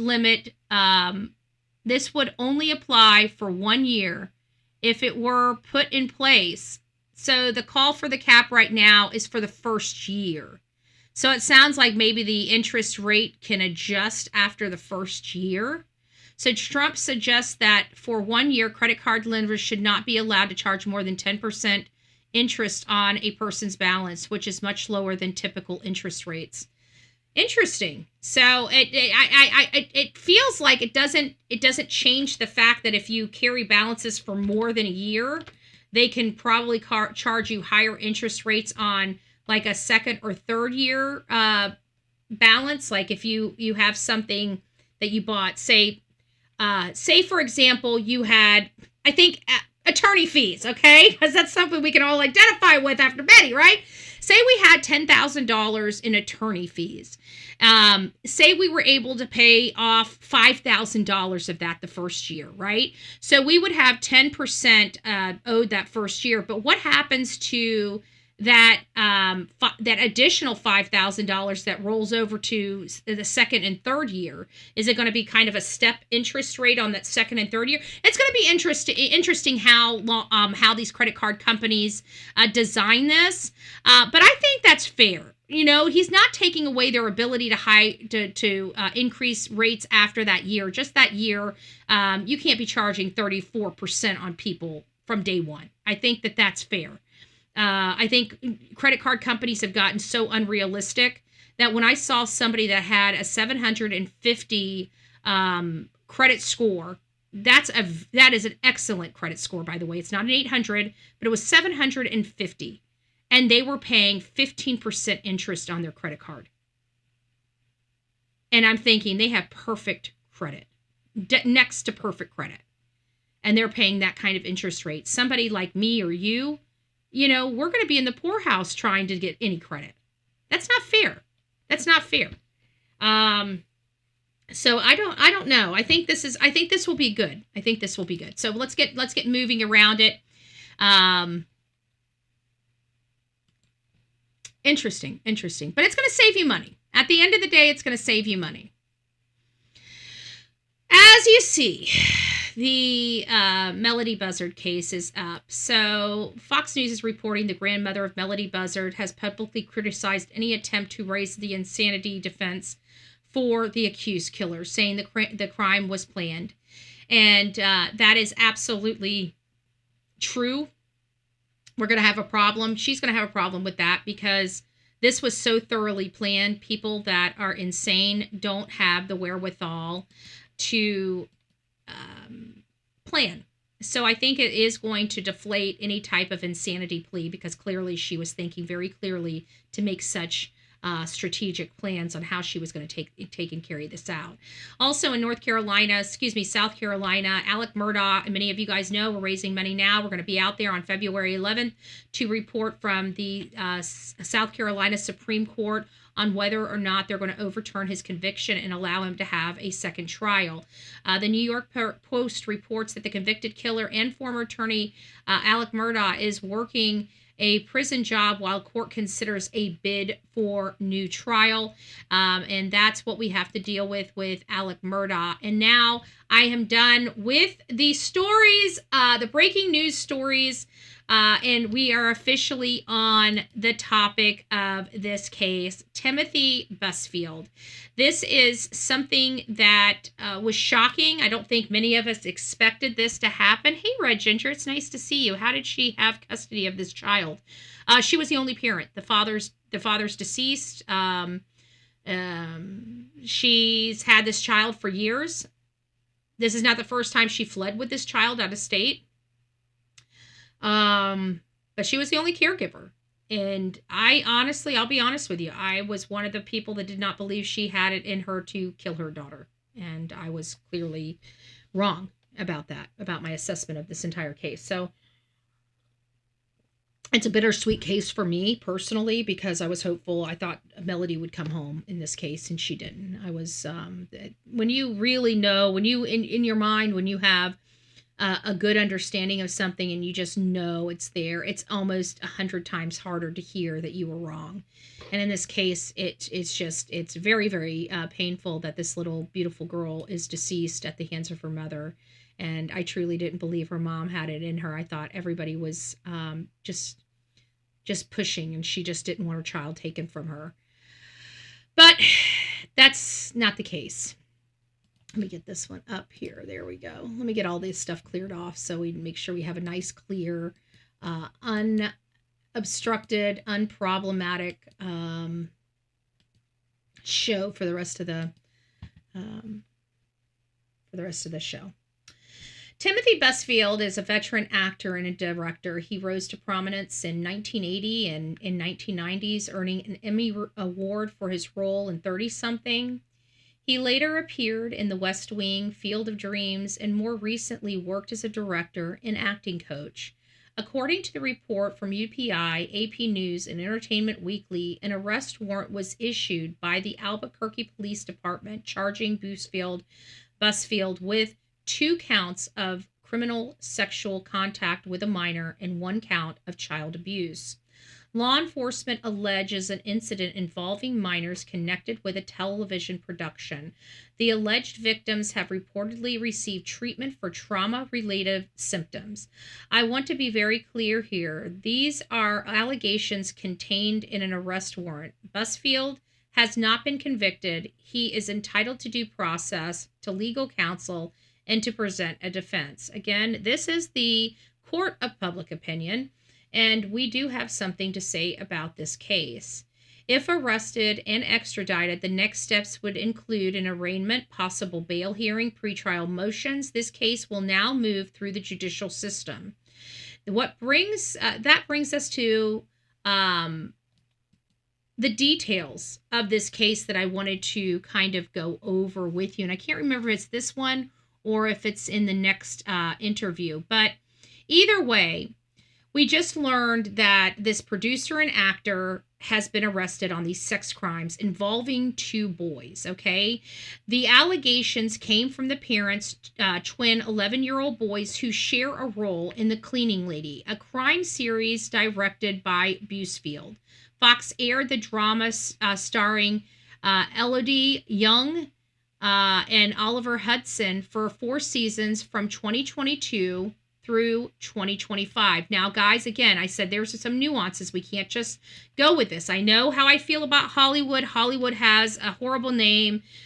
These type of things don't surprise us with people from Hollywood, but just because it doesn't surprise us doesn't mean that these allegations are true.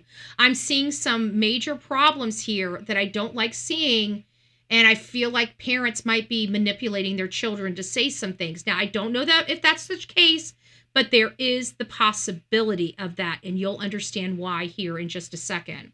Busey faced, I keep saying Busey, Busfield faces 2 counts of criminal sexual contact with a minor, 1 count of child abuse, and if convicted, faces up to 3 years in prison. Really?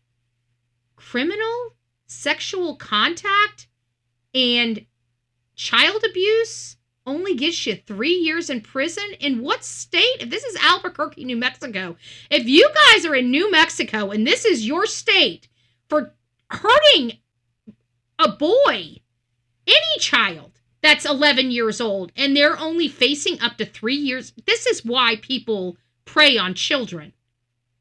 This is why people prey on children. You idiot freaking states. Make me sick. Anyways, it's a conversation for another day. An arrest warrant obtained by Dateline said the investigation into Busfield began in 2024 after a doctor from the University of New Mexico Hospital contacted the Albuquerque Police Department. The boy's father had contacted the hospital after learning of the alleged abuse, beginning when the actors were only 7 years old. Now, again, guys, it could be true, but we're going to find out. Yeah, that's what I'm saying. Exactly. And that's what it's saying here in this article. You guys saw it. So New Mexico, if you're from New Mexico, you guys need some work in your state. The hell. I think everybody, you guys all, whatever state you're from, go to ChatGPT and find out what your laws are against child crimes.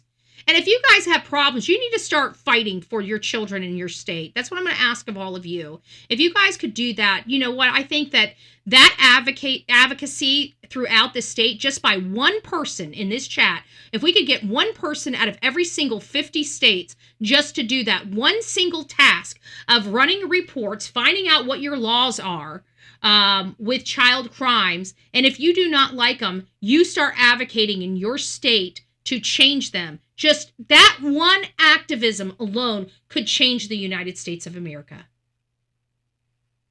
So I'm going to challenge anybody that's in your state is to start picking up the phone. First do your research. Find out what your child crime laws are. And if you see something disturbing, start figuring out what it should be and start reaching out to your politicians and start doing something about it. If you see something you don't like, start finding out how to fix it. You know, and at first it might be just calling a bunch of people and asking questions. Like, you know, what are the processes to do this and how would I do that? And maybe when you get more developed, you'll be like, would I be able to have the senator so-and-so support? If I start pushing for something like this, you'll find out very quickly you might just have plenty of support. And you might have some nonprofits that might be able to help you in your community if you ask the right questions to the right people, you know? So if we could all just try that strategy, we might be able to start making some small differences in each of our states. And some of you that have like 5 of you from, say, the state of Tennessee, think about how much activism would be done if 5 people are calling around asking the same questions. They'll start saying, wait a minute, that wasn't the person I just spoke to. This is a new person. Maybe we need to be looking at this. It seems like there's a lot of interest in this, right? I know I feel bad for the people in California, Patricia. I do. But so we got to start somewhere. Change is coming. I really do believe it. This is why I say it, because you guys know I'm on social media. I don't even have this right. I am on social media, and I see the changes. Like, you know, when you're starting to hear, when you're used to seeing the same people saying the same thing, and you start seeing them starting to say something a little bit different, you start noticing that there is a move. They're starting to move. And when you start seeing those changes and start seeing them move, and then you start going over to people that follow them and how they're feeling about this topic and seeing what they're saying about this topic, you realize that there is a concerted effort in America right now that nobody likes what's going on here, and not on either side of the aisle. And I truly believe the Democrat Party was hijacked. And I don't believe, because the people that I've spoke to, I didn't even think of it. I've been angry with the whole Democrat Party, right? For most notably since August when or whenever Charlie Kirk got assassinated. And I went real kind of deep in, and I was angry with a lot of people. And it was mostly the Democrat Party as a whole. But, you know, even my friends pulled me to the side and say, look, you know, we're not down like this. Like, I don't know, you know, we don't know what happened. We're not down like this. And that's when I started realizing, wait a minute, these people are being installed. They were using these people to fraudulently get these votes. These people weren't voting the way they needed them to vote. So they started literally bringing people in to vote for them. They hijacked the Democrat Party. They hijacked these states that they're running. These people did not vote. The Democrat Party did not put these people in office. They're scratching their heads saying, well, they must have had enough votes, not realizing they didn't vote for them. We didn't vote for them. Nobody voted for them. So how the hell did they get installed or elected? They didn't. They were installed. These people were installed in these areas. And we're realizing why they needed to have all of these illegal people in their areas. They just needed bodies to make the fraud votes. They couldn't use the black and brown community anymore because they ditched them. They wisened up. They're like, you guys only come here for the votes. You're impoverishing us. And some people were like, screw it. We've never tried being a Republican before. Maybe this is what we need to do. Some of them came over. Some of them were like, I'm not putting an R next to my name. So they changed to independent. It doesn't matter. They left the freaking Democrat Party.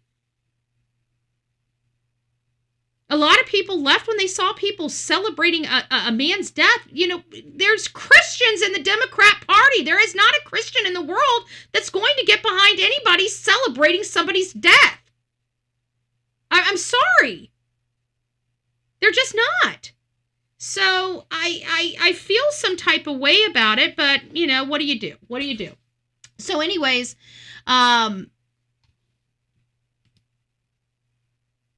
they find out that this boy's father contacted after learning about the abuse with the actors, 7 years. They spoke to the boys. They did not have enough information. This is where the problem comes in, is that it appeared that they went specifically to this doctor because they were fired from their job. Okay. And then all of a sudden now they're going to the therapist. Okay.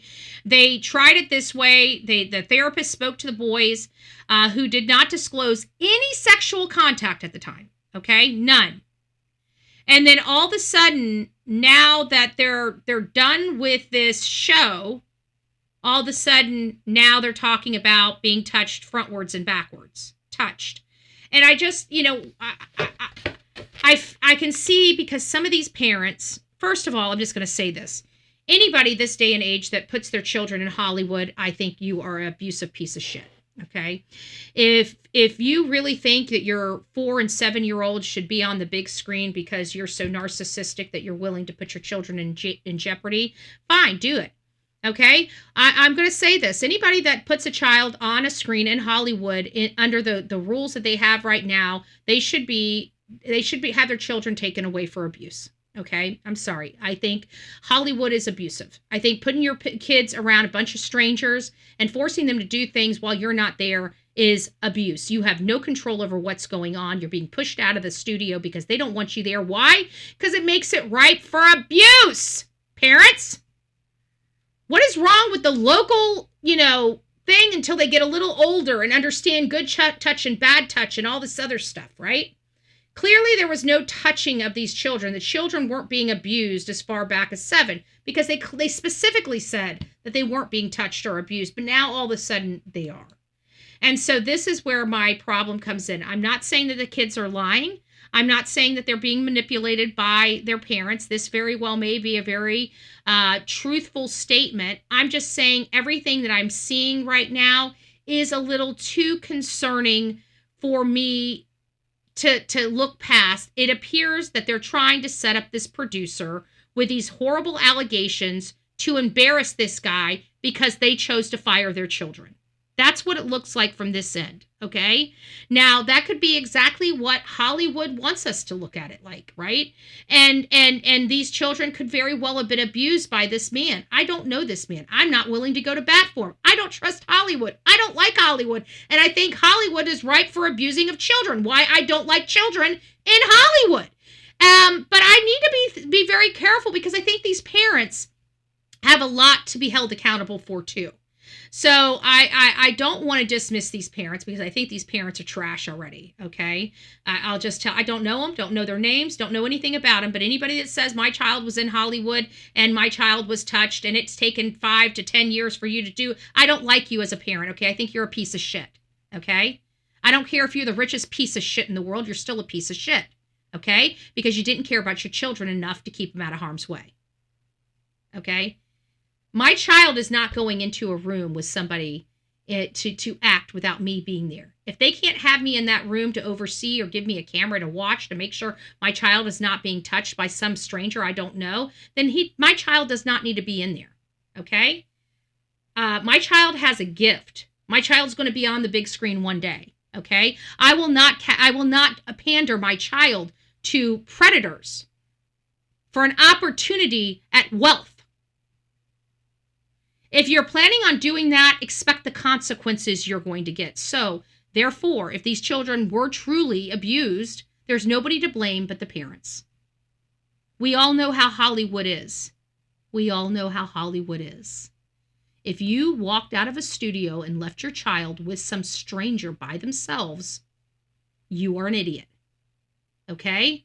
Because I'm going to tell you, if a studio wants my child, they can have my child, but I'm going to be there every step of the way. And if that's not written into the contract, you're an idiot.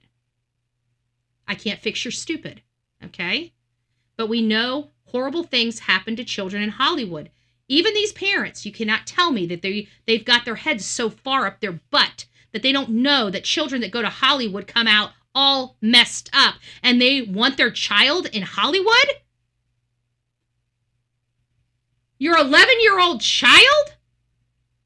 It's like they're screaming, please, I want my child on drugs and dead by 35. Idiots. Idiots. Putrid parents. Putrid parents. You're not getting a rise out of me, okay? I think if this guy did this, he needs to be in jail for a long time, but so do the parents. So do the parents. So do the parents. So do the parents. So do the parents. So do the parents. So do the parents. The parents should be in jail too.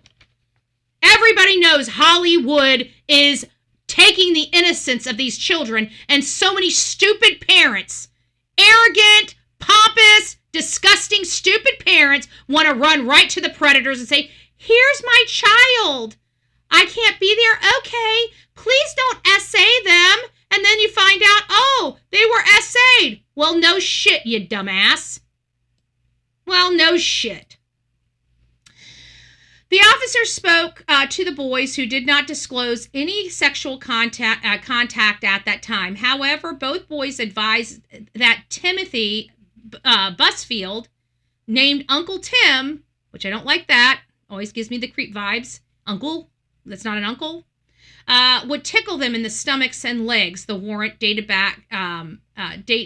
Friday. Neither boys cared to be tickled. Okay?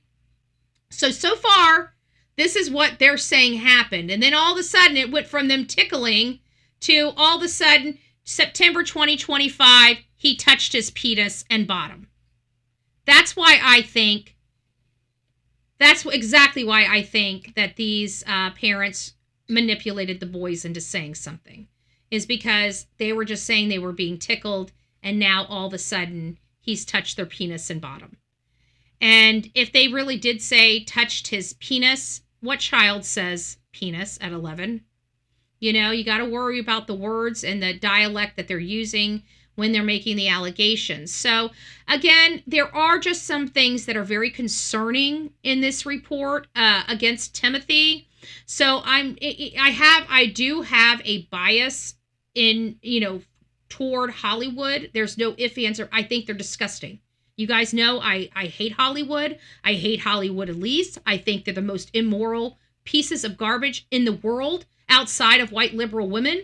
And I think they're all drug addicts and they abuse their children. I don't think any child should be in Hollywood. I think it's child abuse. I think what Will Smith and Jada Pinkett have done to their children, they should be in jail for the rest of their life.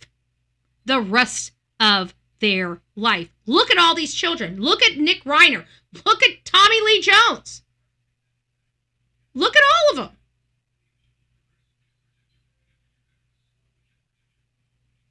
Did my TV just come on?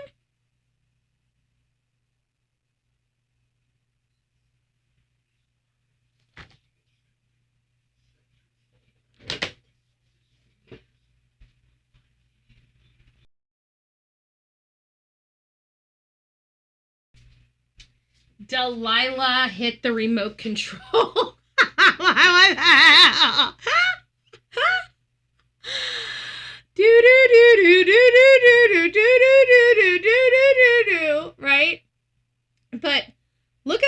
these people. Look at all these people. Their lives are they look so good. Everybody idolizes their life because they act like they have this perfect life on the big screen, and every last one of them are so screwed up. It's not even funny. I do not idolize Hollywood. And anybody that subjects their children to Hollywood, I'm sick and tired of reading this crap. You know better. Whenever a parent takes their child to Hollywood and they get hurt like this, the parent should be responsible. The parent should be charged. Okay? And you're like, well, Betty, children should have a right to act. They should. They should have a right to act. But we have a problem in this country, if you haven't noticed. Just like with our higher education, there's a time and a place for things, okay? Now's not the time. Now's not the place. You get it? We got way too much craziness going on, okay? 10 years ago, 15 years ago, 20 years ago, when all this stuff was swept under the rug and nobody knew about it, maybe then it was okay. But now that we know what Hollywood truly is, any parent that are sending their 11-year-old boys out there need to be held accountable for the abuses that they have, because you know there's abuses. You know there's abuses. I can't fix the kind of immorality in Hollywood and what has infected the producers and the movie stars. I can't fix that. I don't know what's infected them, but something has infected them with all kinds of disgust and disgusting behavior. Okay? It's sick. So for any parent to willfully put their children in harm's way this day and age, with all the nastiness going on in Hollywood, you need to be charged yourself. Maybe in a few more years when it's cleaned up, maybe you will have an opportunity to take your children to Hollywood. But right now, you got a lot of pedos in Hollywood, okay? They want to abuse your children. They got to that level so they can touch kids, okay? Keep them away from these animals. Keep them away from the uncles, okay? Idiots.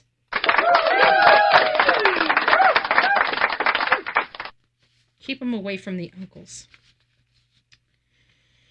So, I'm mixed feelings here. I don't want to say 11-year-old boys because you don't know. And we all know that. We all know we don't know what happened. And I'm not willing to say that these boys are lying. I'm not willing to say these parents are manipulative. And I'm not willing to say that Timothy is guilty. Okay? I don't know. I know that there are a lot of things I do not like seeing in this report. Like, this has been going on. They keep trying. Like, this is 2.0 of trying to get this man in trouble. You see what I'm saying? The first time they were saying, oh, well, he tickled me here and he tickled me there, you know? And they're like, okay, well, that's not, that's not going to rise to anything. And they're like, oh, okay, well, shit. All right, kids, well, you know, you're going to need to tell him that he touched your penis, okay? You're going to need to tell him he touched your penis and your backside. Let's not do it right now, but you're going to have to tell him. You know, you're going to have to say that he's done more. Maybe we'll get a little more money out of him. Maybe we can get a few $1 million if you just, but we need you to tell him that he touched your pee-pee, okay? Can you do that for me? Can you do that for mommy and daddy? You see what I'm saying? This, when I was reading this and how this thing was breaking out, this is what was going through my mind when I was reading it. And that was my first impression. My first impression, not my second, my first impression. So I have to take that into consideration when evaluating this, that my first impression was these parents were using their children to have an edge over the producer. But there's still another one that does give me pause for concern, and it's his wife. It's his wife. So this is his wife right here. Her name is Melissa Gilbert. And the reason why this concerns me is because we're hearing that she started deleting and deactivating some social media pages after her husband was accused of this. Now, this right here does have me a little concerned, and why I'm not willing to dismiss the children's claims altogether, because you know how I feel when in light of a criminal or civil prosecution, when somebody starts deleting evidence, then there's obviously evidence to delete. And so you got to take that into consideration too when evaluating this whole story. Yeah, we could have a man that did abuse these kids and that his wife knew about it and has known about it and did nothing about it. And this does not look good to people like me that are investigating these cases or talking about these cases to the folks here on social media. When we start having a situation where you have young children in Hollywood or with a Hollywood director such as Tim Busfield, and then you have his wife, after allegations starting to delete, it's starting to have this appearance that he might be guilty of something. I'm sorry. Most of us feel that way, right? I know I'm not alone. Don't tell me I'm alone. I know I'm not alone. Folks, I know I'm not alone in that. So, with that being said, we have parents that I already don't like because they wanted their two boys to be on the big screen, okay? Let me just tell you folks, anybody that comes across this video, please keep your kids out of Hollywood for a while until we know who was on Epstein's list. Let's keep the kids out of Hollywood, please. Okay? Please. Let's save our children. I know you guys want to be rich and have money and all this other shit. At what cost? Like, I want to smack these parents in their face right now. At what cost? If this is true, like, how dare parents? What the hell is wrong with you? Oh my God, it's so all of our kids are special. Stand in line, boo-boo. Oh, that's right. You're too entitled, right? Everybody's so blessed and entitled in this country anymore. It's irritating. I'm sorry I'm getting kind of off base with this, but it just pisses me off that here we go again. Some stupid-ass parents bringing their children, trying to make their kids be on the big screen, trying to become rich people, richer than they probably already are. And then they're complaining about their child's being hurt and injured by predators. When all we've seen for the last 20 years from Harry Weinstein on down, it's the predators in Hollywood. And people are still thinking, oh, it won't happen to you? Or maybe this is what your fail-safe, right? So if somebody fires your kid, now all you have to do is scream sexual harassment? I don't like this. I don't know if I can support mommies and daddies sending their kids to Hollywood. It's like to the point where I want to find out these parents and start victim shaming and blaming. Not the kids, of course, not the 11-year-olds. We'd never do that, but the parents, right? Like, how dare you, you idiots? How dare you? Like, you're not getting any sympathy from me. None of you are. The only people that get sympathy from me are those poor kids. Those poor kids that you guys are probably forcing to do this. I would like to know if those kids want to do this, how they got involved in this. I'd like to hear the real story. Because if it's mommy and daddy pushing them because they're twins, well, mommy and daddy needs to be held accountable. Child actor careers are sometimes short-lived, and it screws up the kids. Let's be honest. It screws up the kids. These things screw up the kids. Having too much attention too young in it's a developmental problem. Look at Macaulay Culkin. He didn't have any reason to be into drugs and all that. It's because he didn't know what to do. He was so famous. And then when he didn't have that fame anymore, he got it went to a depression. And the psychological part of all of this, children aren't mature enough to be in this. Okay? Find ways to write scripts that have kids in there for 15 minutes. You know? I'm sorry. They're destroying children's lives for profit in movies. It's not worth it. It's not worth it. Parents are in the business, and I get that. Parents are in the business. And parents are, and look at all the parents that are in the business. Look at their children. They're all drugged out and messed up. If they ain't killing themselves, they're killing their parents. Exactly. Just horrible stuff. There's too much. It's too much pressure. It's too much pressure. And they have all these rules and laws for kids to work, and they very rarely follow them.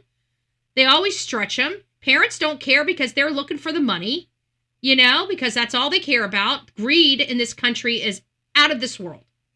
Is out of this world. And you're never going to fix it. Drew Barrymore. I mean, you can list all of them. I mean, what's that one chick, the redheaded chick with Freakier Fridays? What was her name? That went completely crazy. I mean, look at all of them. Justin Bieber. You've got Corey Feldman completely lost his life over the stuff that happened to him. Whatever her name is, Bane. You know, I mean, we can just list over and over and over and over and over again all of these kids that have been chewed up and spit out of Hollywood, yet parents keep taking their children to be chewed up and spit out of Hollywood. What is wrong with you parents? That's abuse. I think parents, I think if anybody, I think children should be exiled from Hollywood. Well, we need to make child movies, to make cartoons. Or it's going to be very, very expensive to produce children movies because children can only work 5 hours a day. Okay? Maybe you can get a 10-hour day with twins or a 15-hour day with triplets. Okay? But at the end of the day, that's it. That's where it needs to be a standard. Parents and guardians, they should have a law that no child should ever be in a room with a single individual person that's not their parent or a family member. If they do not have a parent or family member around them at all times, nobody is allowed to be alone with a child, ever. And it takes 2 other people in that room, not just 1. 2. There has to be better laws in Hollywood. But no, I don't feel comfortable with this story because of the reasons why I stated. You know, I don't want to call these children liars because we have to believe children when they come to us and tell us stories like this. But at the end of the day, I am very concerned because of the heat associated with this situation where the children were fired. Then the allegations were brought about. You see, it sounds very, I don't know. It sounds very manipulative. And I'm not, as much as I hate Hollywood and this does make sense, I'm not seeing any evidence to completely trash Timothy. I have not seen, I'd like to see the evidence. There's a time and a place for it, but there's just too many things here that I see as red flags with the children's stories that I'm not really willing to go scorch earth on this man. But with his wife destroying evidence and deleting evidence, that's really sus. Veronica's right. That's really sus. So we got sus on both sides of the aisle here. And I'd like to know what we are truly dealing with here. And by God, if these parents did something so vindictive where they put a producer in jail over lies, I will destroy their little 11-year-old sons too. Okay? I do not play. I'm sorry. I do not play. They will be pictured all over this channel, and people are going to be highly offended with my advocacy on these children. But at the end of the day, parents have got to learn. We're very transparent here, but we apply pressure. Okay, this is a pressure channel. That means when we see stuff, we say stuff. And unfortunately, some stuff's a little uglier than other stuff. I don't like children being pawns. I don't like children being used to throw producers in jail. But we have to look at both sides of this. We don't know what's going on. Is it true? Is it not true? We need to get to that part first. And then decide how we're going to take it from here. But I'm praying to God.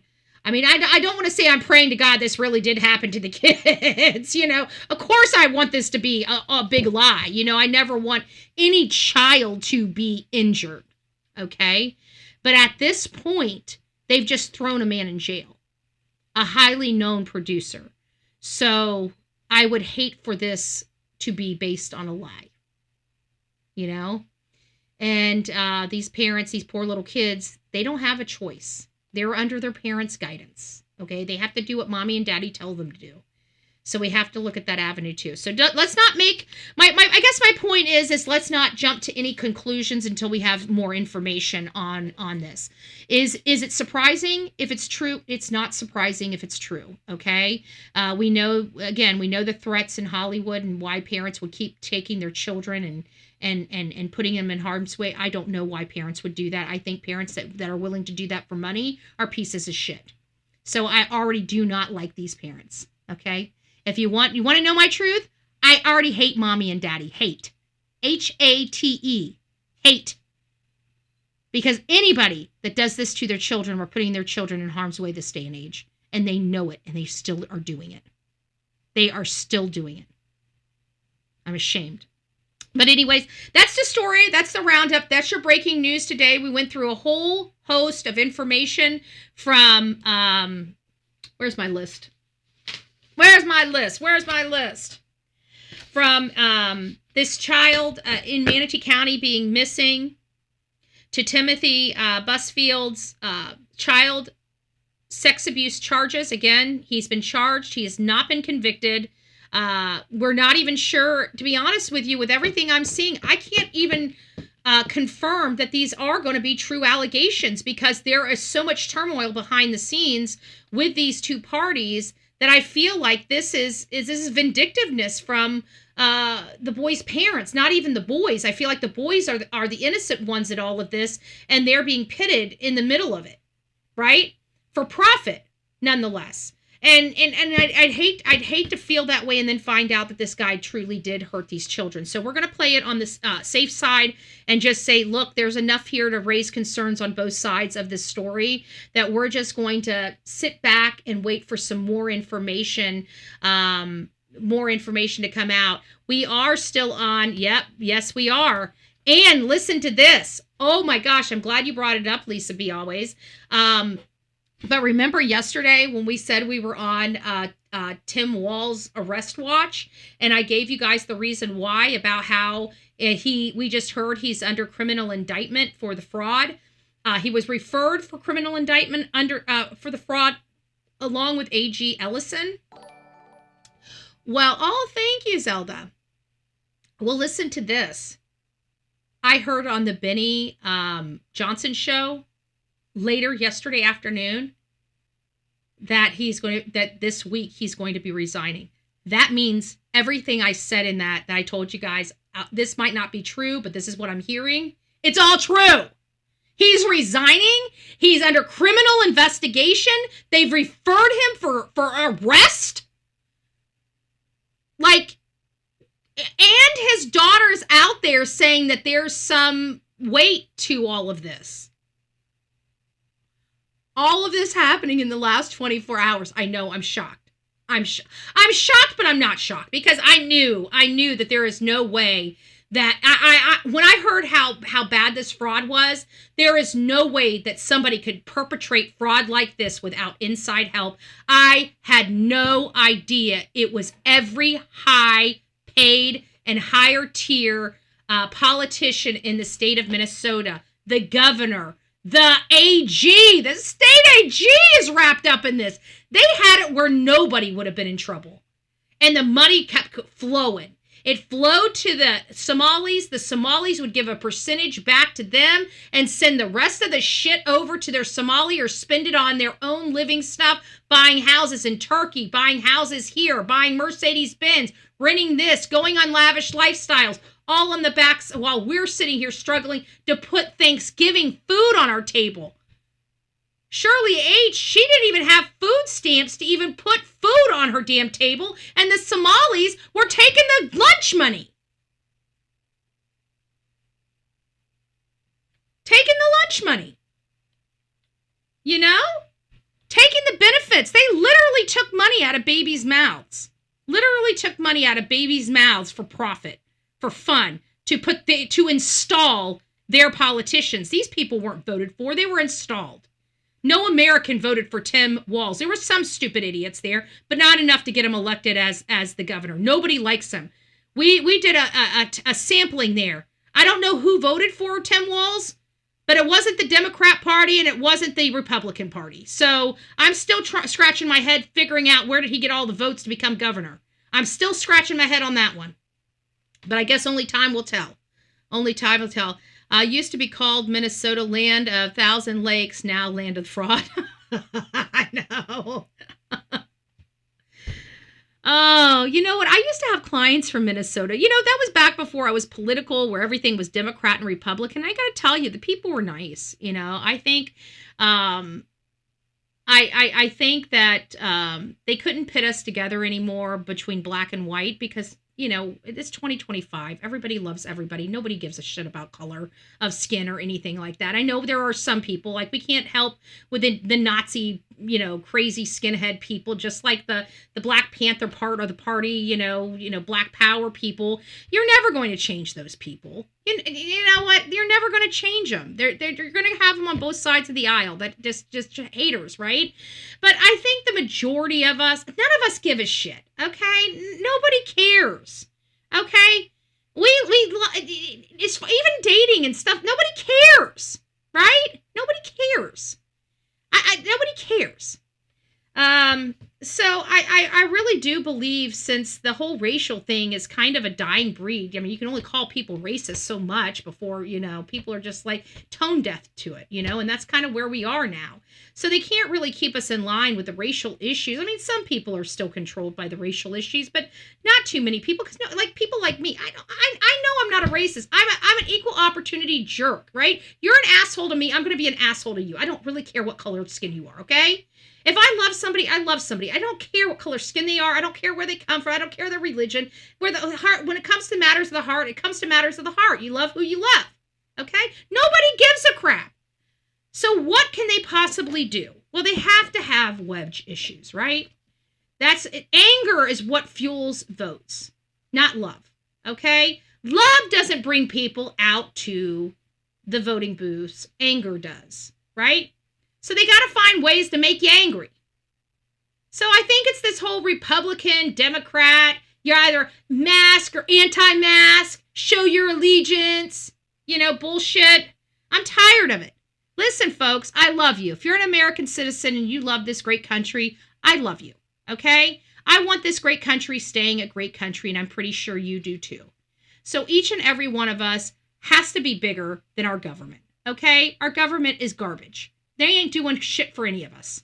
So if you're tired, if you're sick and tired of it, quit voting for these people that are destroying our country. Let's pull our heads out of our asses and start. And when we see these people voting against what we are putting them in Congress to vote for, it's time to fire them. It's time to blow their phones up, blow their emails up, and get your politicians in line. And I'm talking to you folks in New York. I'm talking to you folks in Pennsylvania.